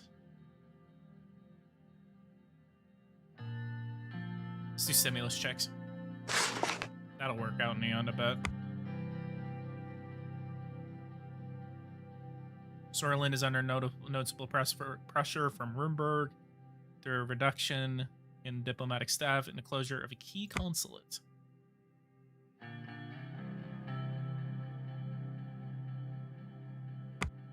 Economic Relief Act. Passed the Relief Act to tackle economic difficulties the country is going through. Government supported citizens in need of stimulus checks, allowing them to pay for food and rent. The relief helped millions of people. What is the... Hang on. Country overview, political overview, settings, notes. Don't really need to take any notes yet. Country overview, political overview, factions, elections, judiciary.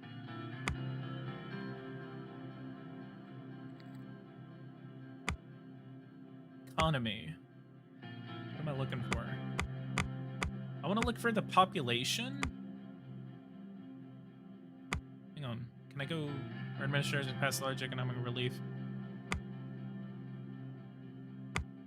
Boom.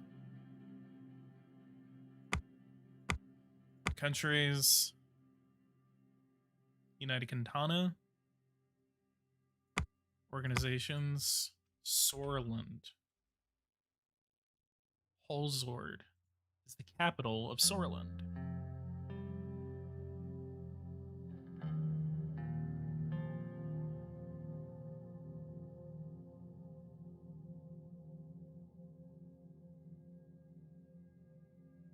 Whatever. Look at the news real quick, and then we're gonna go to that meeting. Construction begins. Taurus Holding has been awarded a 2-year contract for an extensive infrastructure project, subsequent design and construction work as part of the H3 Highway Expansion Project in Sorland.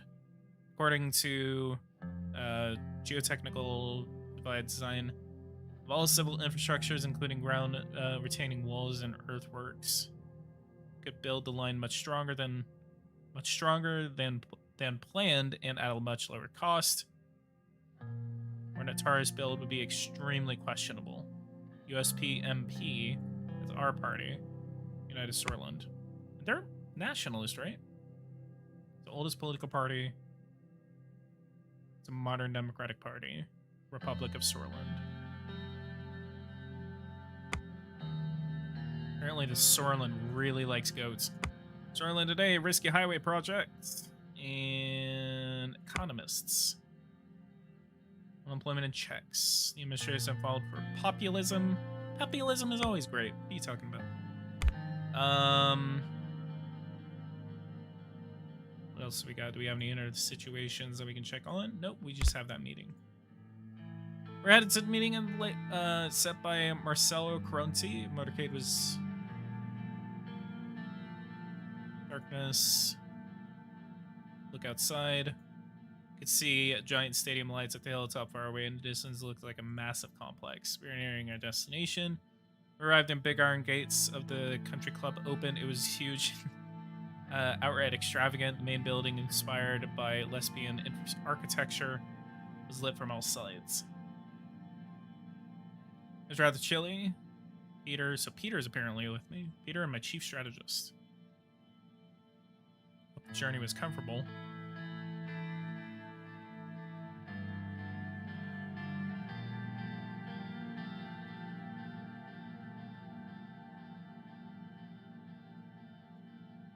Very exclusive country club for people who value their privacy. Yeah, but kind of worried about this. We're greeted by two tall women. The receptionist led us to the meeting room upstairs, and then we are now with the CEO of HOS. He's really handsome with tall hair. Most of this, I'm kind of just gonna skip that kind of dialogue. I'm gonna read it myself, but you guys can probably read it. Reach out for a handshake. He had a firm grip. It was such a pleasure meeting with you in person, Mr. Caronti. Appreciate your efforts to reach out for a mutually beneficial friendship. Thanks for hosting us. I admire your father very much. May he rest in peace. Welcome. Your kind words have touched me. Vice President, it was indeed a great man. May he rest in peace. I would have been very happy to hear this from you, Mr. President. It's time to look forward. Let's talk about our bright future. Have a seat. Past few months have been tumultuous, to say the least. I'm glad you and your family were unharmed at the shooting. The whole incident must have been a shock for the kids. They aren't used to what they were living back in the 20s, what we lived through back in the late 20s. I still remember when my father took us out of the country when it became too dangerous in Contreat, third largest city in the greater Holzord region. They were started, but the most important thing is that they're safe and sound. Of course, that is all that matters. No family should suffer tragedy ever again. We've had enough of that. Well, I am known to be a straightforward person, so let me get to the point without wasting your valuable time. It was during the Alfonso campaign when I struck what you have done with the party. Started looking at paintings on the wall. Get to the damn point, boy. Look at the painting. Observe the painting. The famous piece depicted a giant sleeping beneath a village. Its trees, rivers, and hills were all part of the giant's body. Its eyes were two caves looking up at the people. It showed daylight at the far left and night time at the far right. The giant seemed to be watching the village. It was totally unbeknownst to the villagers. Marcel pointed his finger at me. He said, "We will transform this nation, Mr. Rain. My conglomerate has a way of doing things that I don't want them to change. If he bribes me, I swear to God." Please explain her further. You might have the people's support now. Oh, he's the media guy. I remember now. He runs HOS. Will only have a monopoly in the media industry through the ownership of Sorlin today.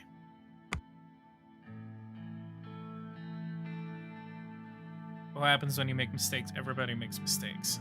What is that supposed to mean? Let's hear his point, Vice President. Being the president of the country means having many enemies that would resort to anything to bring you down. Say these enemies caused a scandal or leaked sensitive information from the administration. This would be destructive when they were released, if they were released. I see where you're getting at.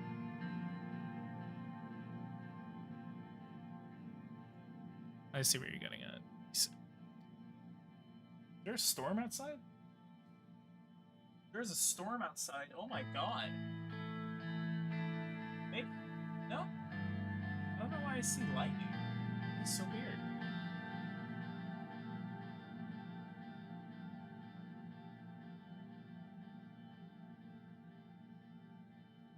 You aren't just being nice, are you? I want two things, Mr. President. Number one is a guarantee from you that the Reign administration won't meddle in HOS affairs, no matter what happens. Number two is a simple gentleman's favor for the future. Let me prove my services to you at first, and I'm sure you won't disapprove when the time comes. This is an interesting proposal. Just fondle him a little bit, and we'll get somewhere. Not just interesting, but necessary. You surely know this is a win-win situation. Media will be on your side, strengthening your position. It will also protect my business operations through the changes this country will see. We have a deal. What do you think about this, Lucian?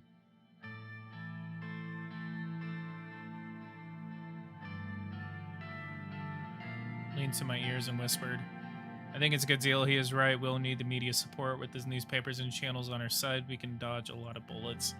The only thing that bothered me about this is his favor request. We do not know what it is, and he could ask for something that could point fingers at us. So, do we have a deal?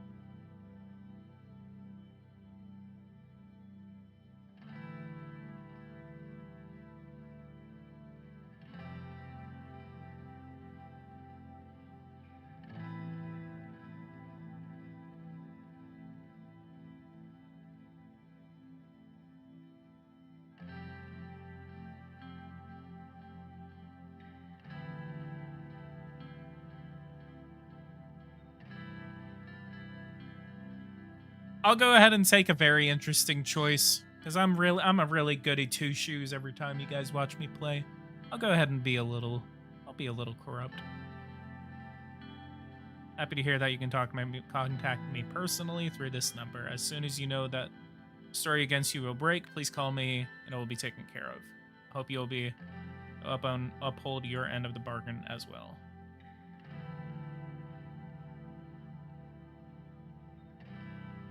Shake his hand. This is going to lead us into a rabbit hole that we're probably not going to be able to get out of. We got an achievement called An Offer You Cannot Refuse. I've actually never seen a movie that references. Make a backroom deal with Marcel Caronti to control media outlets. Return to Holzord. And what's going on? Read the reports. Demands emergency to be called. Leader of the National Front has demanded an emergency be called to address the increasing political violence in the country that you guys are also behind. He stated that without the declaration of emergency, Suzerain would be destabilized and the integrity of the country would be damaged even further. And apparently there's a situation. Funeral of Bernard Kirkus. I guess we'll go ahead and do this, and then I'm going to go ahead and end the stream. The death of Bernard Circus has shocked the nation, and his funeral will be held in Deer. Along with a large crowd of sympathizers, Circus is not only a communist poet, but also an elected MP that had a voice. State funeral has been organized to honor him. This question is whether the president and administration will attend the funeral or not. Let's go ahead and attend the funeral.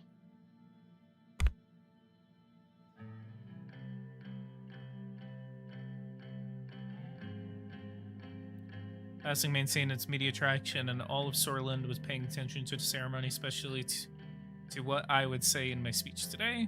So we have arrived. I'll hold my own. As you wish, sir. Got the chief of police and vice president with us. It's President Anton. I want to inform you that the perimeter is clear and secured completely. There is no be getting it in or out without our knowledge. You better be right for your sake. Good work, thank you. If anything happens, Anton, you will have the answer to the First Lady. Trust me, Carl, I don't want that. You don't want that.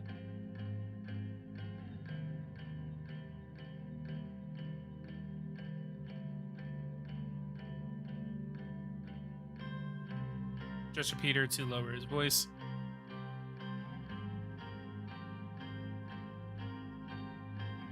You're right, sorry. Hey, better I look like Saddam Hussein. We have a small problem. Oh, come on. A few, 5 to be exact, Red Youth members are here to attend a funeral. They apparently said they wish to pay their respects to the fallen comrade. Should we let them in? Do you think they suppose let them in?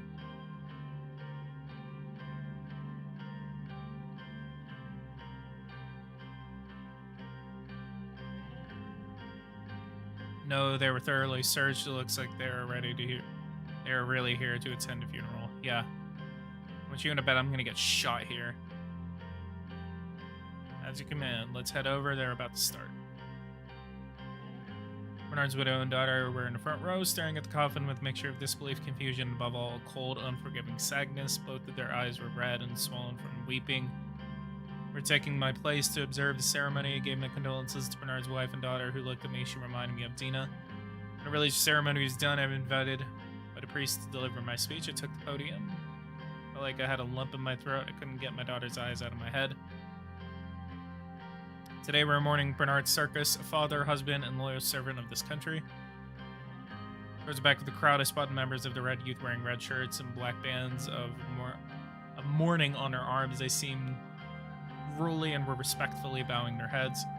There's a complete silence except for the sound of raindrops.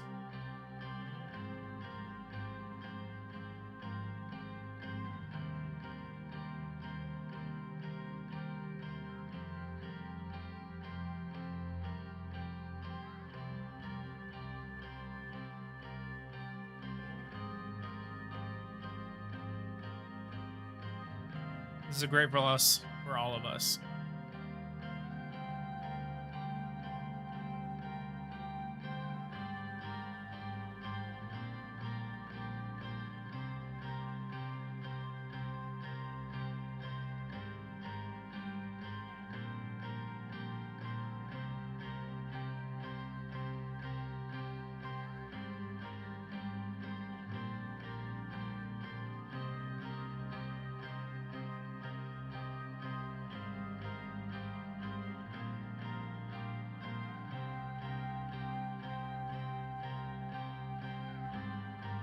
We'll make sure the unfortunate events such as this will never happen again.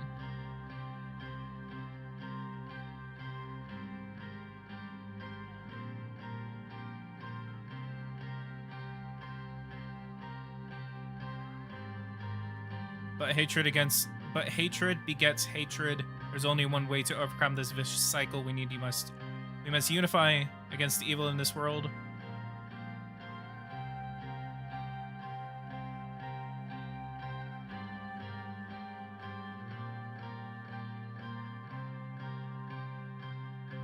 Thank you. Some attendees started clapping, some crying. The coffin was lowered into the grave by the gravekeepers. After a couple of minutes, Bernard Circus was in the soil no more. As we bid farewell to Bernard, I wanted to close with the words every sword lives by. A Corgus was core, or step down from the podium. A Morga was core. What does that mean?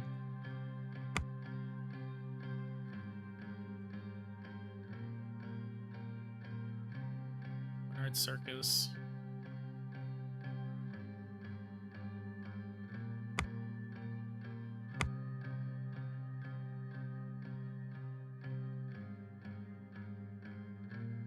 A Morgna. Morgna was core. What does that mean? Does anyone remember?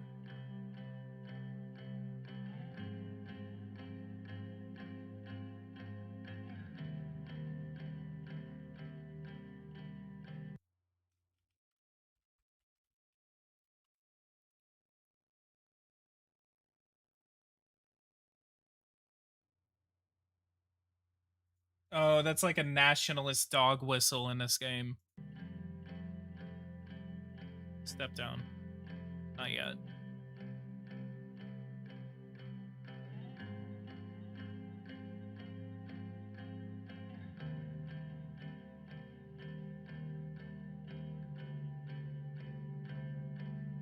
On the way back to car, I couldn't get the eyes of Bernard's daughter, nor did the faltering voice of his wife out of my head. With Dina, Monica, and Frank looked the same way if something happened to me. Peter put his hand on my shoulder. That was a very good speech.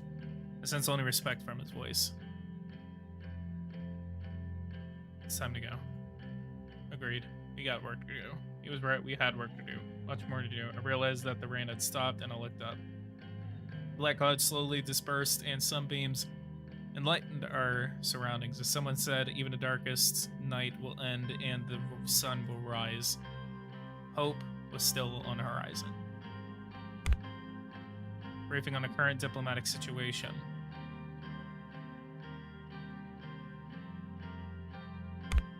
We'll do one more. Who is this? Minister of Foreign Affairs. We get to meet him for the first time. May I sit down? Leave the formalities aside. It is a pleasure to see you. Likewise, we have so much ahead to accomplish. Very settled. Yes, I seriously don't know if it's like thundering outside or so. Oh my god, it is. Yeah, there is a storm coming. Wow, that is pretty. That is pretty. I gotta pull the weather up real quick.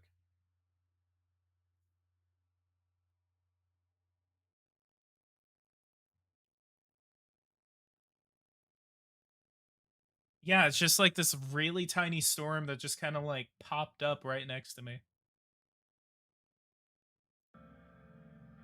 Fourth President Sorlin, what a privilege for me. So remember the first day you took my class at the Leshavin School of Economics. Somehow the inescapable ebb of flow of life has led us here to positions where we can change the course of history. It's our opportunity to shape the future, and we will just do just that. I'm looking forward to our new foreign policy. Finally, we can start moving on some foreign policy. Hell yeah. Would you like some tea or water? Oh yes, please. Tea and water sounds nice. Thank you very much. He smiled.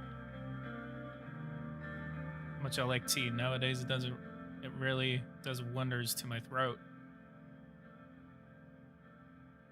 How was your health? No big complications except the usual after the heart attack earlier this year. How was the Rain family?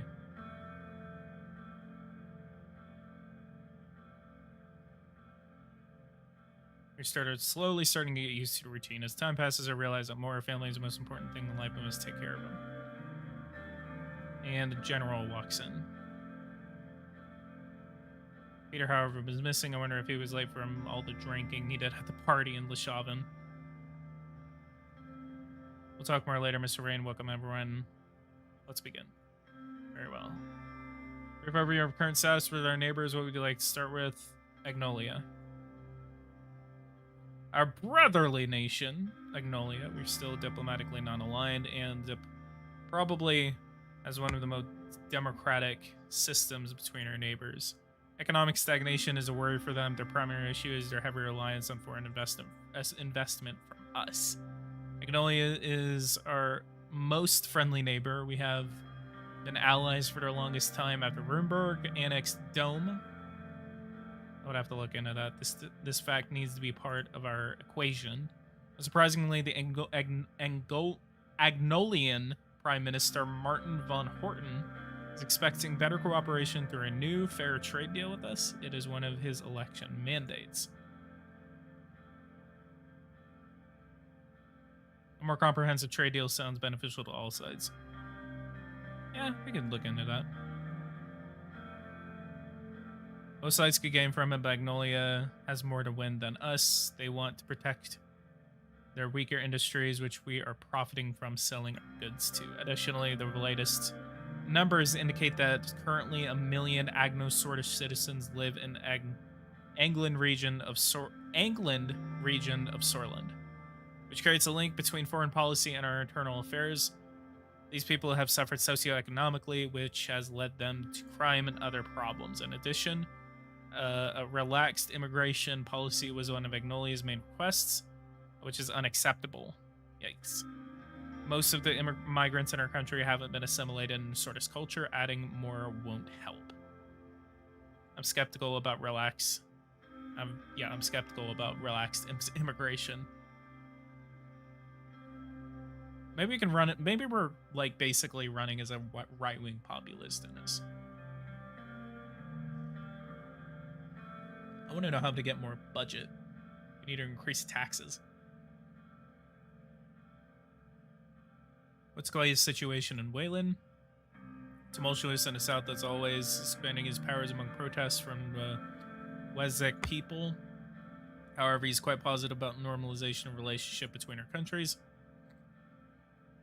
Reports indicate that they have been warming up to Kantanan international aid, as well as Wayland's stability was always concerned for the region. But if you want to help them, we must not treat refugees like we did in the 30s. I still can't stomach the inhumanity of those people that suffered.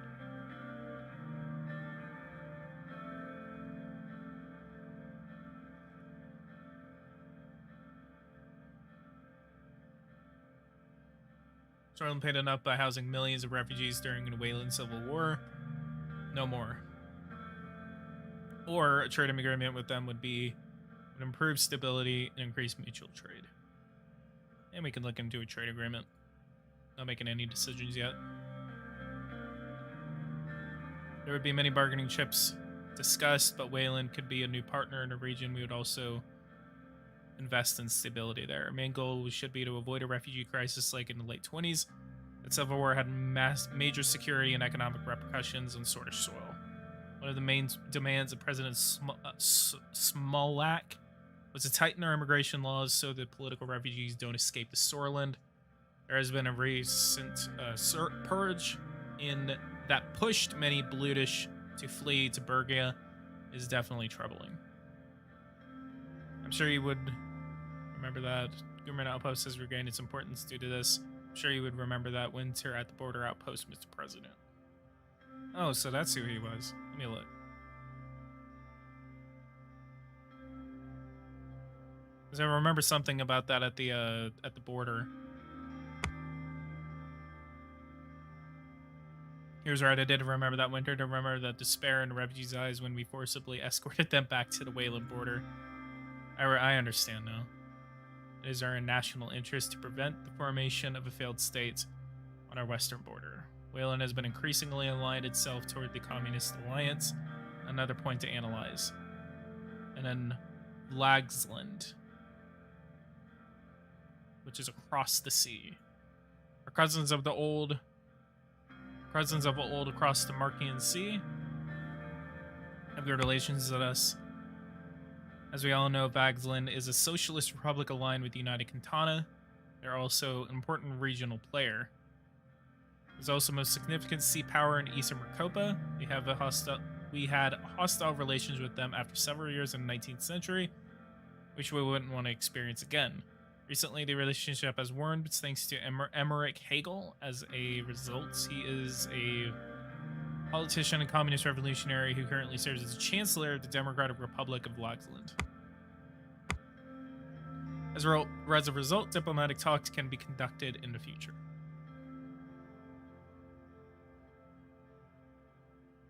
Breaking the ice could be good, or it's not easy to forget about the Great Fire of Conradt. Holding grudges about the past wouldn't be a logical strategy for focusing on pragmatic foreign policy, which is true. They haven't been in good relations with us in the past 200 years. Recently, they also joined the Communist Kantanan Security Pact, subjugating themselves to the United Kantana. On top of that, territorial issues flare up between Agnolia and Vlagsland because of the Helgeland Island. The Sortish Navy is very concerned with this volatile situation. Looks like Lucian looks slightly worried. Unfortunately, billions of Sortish Ren worth of cargo is transported close to Vlagslandian maritime borders on the Markian Sea and the Grey Straits. This causes significant risk to our imports and exports in case of deterioration in relations. Strait is of a high strategic value to us. Also, if the Navy is keeping an eye on the situation from distance, right? We're actively monitoring sea routes and cargo ships. For now, there are no immediate threat. We don't know what can happen in the future. Let's move on. Two important neighboring countries remain Lesbia and Rumburg, which we'd like to hear about first. Lesbia, and then we will talk about Rumburg last. Our southern neighbor is aligning itself more and more with Arcasia. Lesbia is currently led by Prime Minister Patricio Alvarez. Heard about him? They are the jewel of the continent and the second largest economy in Recopa. Although wealthy, Lesbia suffers from excessive economic inequality. Excuse me. Our past relations have been great, but during the last decade, their investments to Sorland dwindled due to our instability.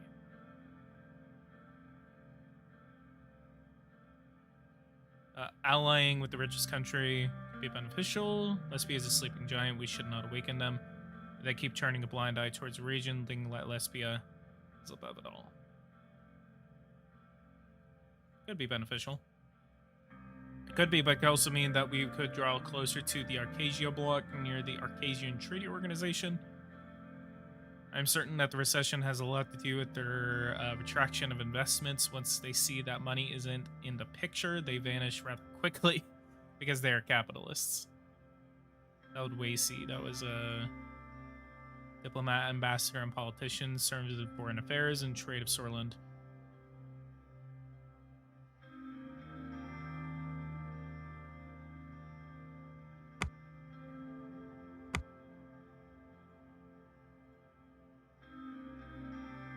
They've shown a selfish attitude toward the Wayland Civil War by closing their borders and funneling refugees across into Sorland. The capitalism is inspirational to me. Look at their economic power. The values are too different from Lesbia. It will be hard to see eye to eye.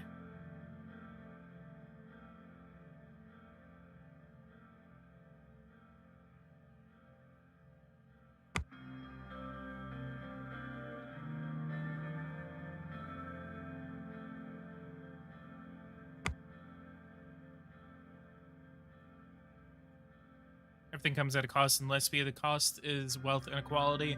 But business people are getting richer and richer. There are hundreds of underprivileged, very privileged oligarchs who invest inside and outside of Lesbia. Some made significant business investments of the city in Benfi and Vulgan. What's the situation with Rumburg? Now the most troublesome nation, Rumburg. Constitutional monarchy led by Queen Beatrice Livingston. Ooh. Is there any way I can just have a meeting with her and just... Is she married?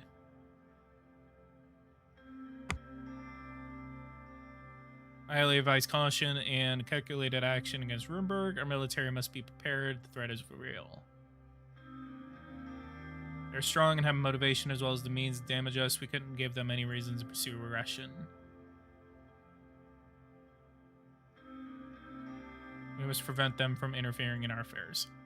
We have shown similar behavior to their neighboring countries before, but we must remain cautious. They have shown similar behavior to their neighboring countries before, but we must remain cautious. While Thornborg openly denies such claims, their past and current actions make it clear that they want to destabilize us. The weapons caches found by our intelligence agencies clearly shows what their goals are. Our military must be steadfast and our diplomacy valiant. Oysov looks stern and full of resolve. The Rumburg threat is one of our top priorities. You can be sure of that. Yeah. We're always in dialogue with Rumburg Ambassador to make sure a channel is open to solve disputes. We could use their aggressive attitude against them by convincing the international community. Grab a Lashman Times newspaper and put his finger on the article about the latest diplomatic incident. Their abrupt announcement about closure of the diplomatic consulate in Lashaven is yet another step in their escalation. This covers the overview of our current situation. We'll move on to our trade choice and response to Rumburg's diplomatic escalation. The sun begins to set over Lashaven. The team is ready to give advice on a new trade initiative in response to the latest incident. And the vice president just entered the room. Yeah, way later. Come on, man. Come on, man. You're supposed to be you were still supposed to be a part of this meeting also on time. Yeah, you were. Gonna get fired. Punctuality is important. We were talking about serious subjects here.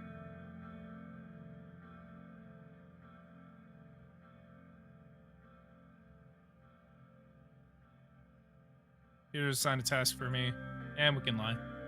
Ah, yes. It went successfully, sir. Expect a report on your desk tomorrow.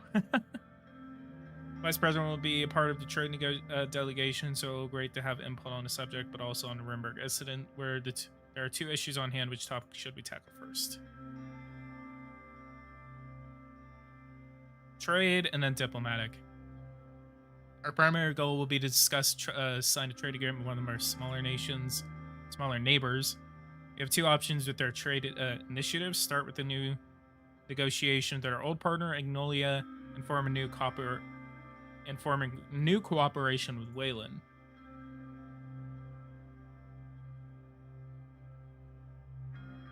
Let's try Wayland.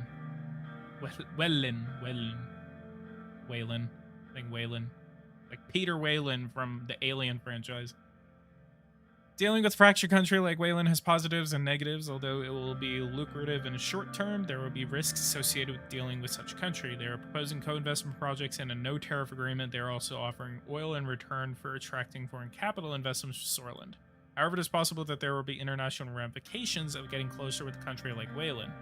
All in all, this is a very lucrative deal for us. We need to think about the consequences. I certainly don't think the decision to become friendlier with Wayland. They carried out their burdens for decades. Their migrants flooded our country, and now they are expecting a deal from us. Maintaining influence with Wayland could be proved useful. Yes, it is risky, but think about our influence on an underdeveloped region. We could also sell more products and enter the market easily. I'm of the opinion that it is simply too risky. Yes, we could gain resources and immediate capital, but I'm afraid of the consequences. You may be right, it's risky. I tend to agree. If we wish to go forward with the deal, then the time comes where there's a topic of immigration to consider. Smolak currently serves as the president of Wayland. He's an isolationist.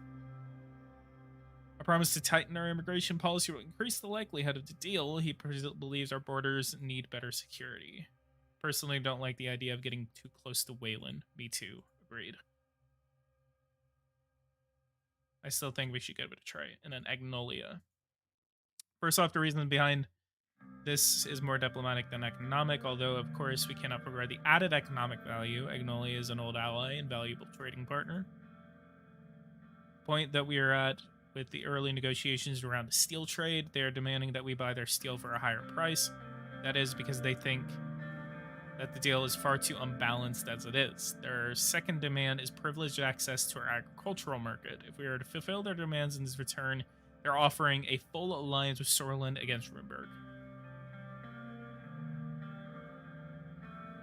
Looking at the current advances of Rimberg near our borders, having a coalition against Rimberg would prove extremely useful. Obviously, there are consequences for entering a full alliance. Mainly the issues around the Helgi Islands. Felsengrad has clear intentions on taking over the island one way or another. Entering a military alliance with Agnolia will make them furious. I want to state my support for the decision to stick to our old ally Agnolia. Even though I disagree with their demand to relax immigration, we have cooperated with them on many issues in the past. There are obviously subjects that we could still tackle, like our economies, the trade of goods, and what to do with immigration. My opinion is that this is a good deal and we should go for it. The new Agnolian Prime Minister is trying to improve the existing relationship. The downside is that we would need to make concessions, a reality of any trade deal. All right, so guys, should I do it with Agnolia or should I do it with Wayland?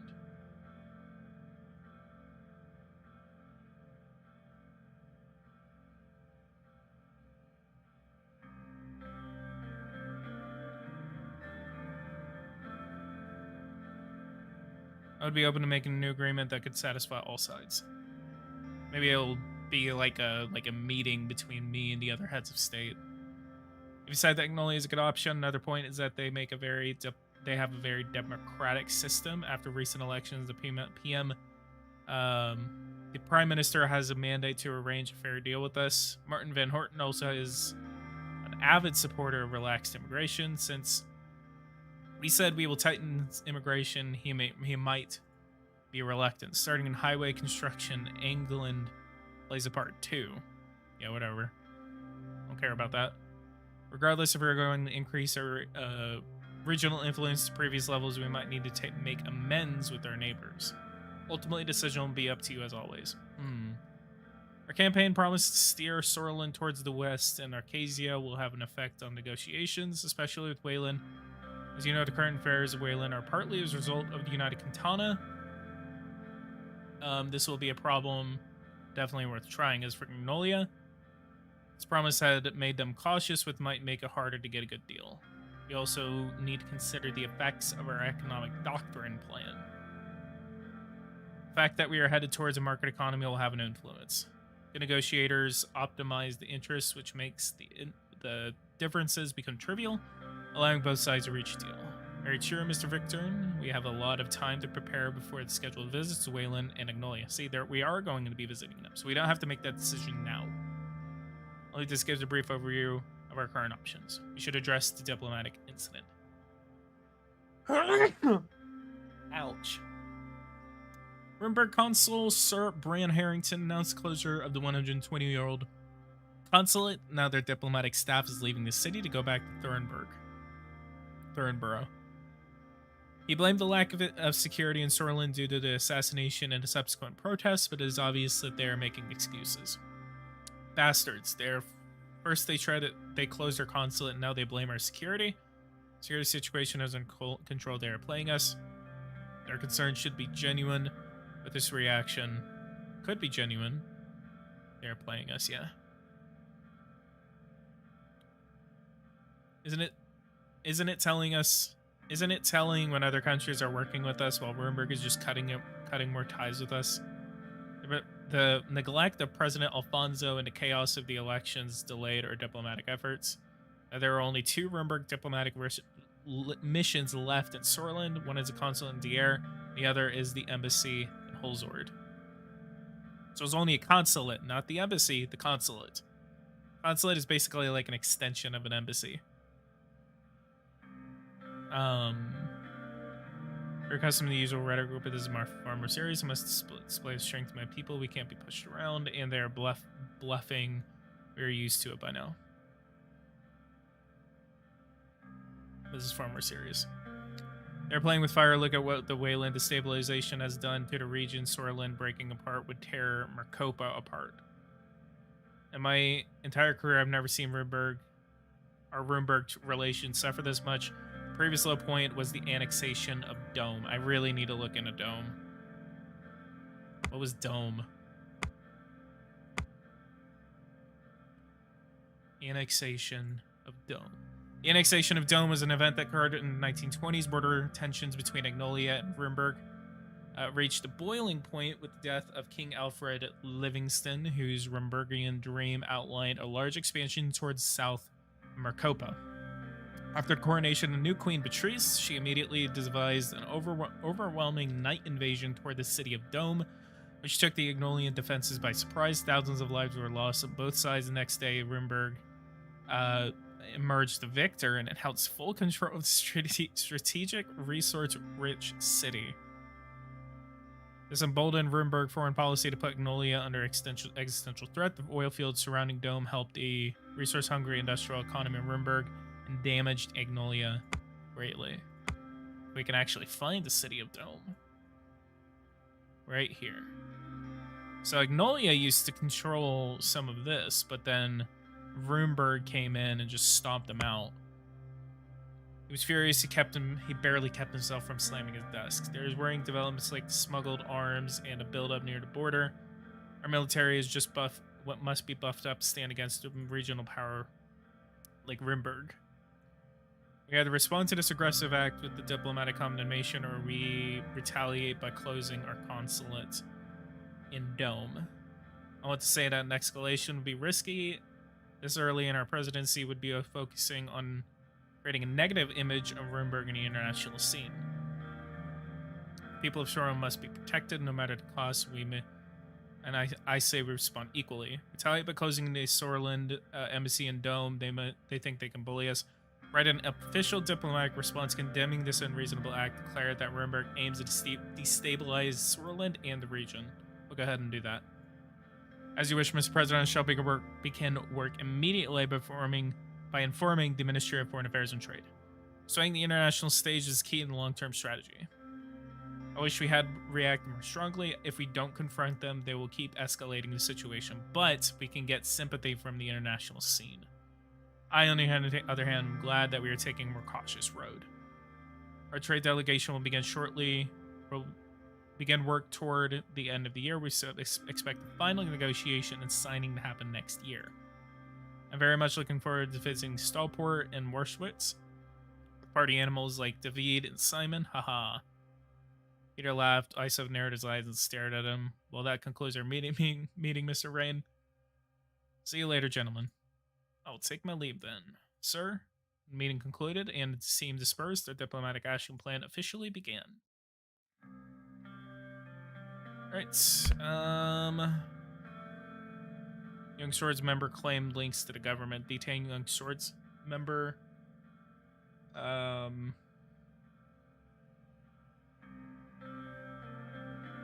Sorry, I was looking at something. Oh. Claimed that he has connections to the government. We are investigating the truth of his claims. We are not able to find any leads.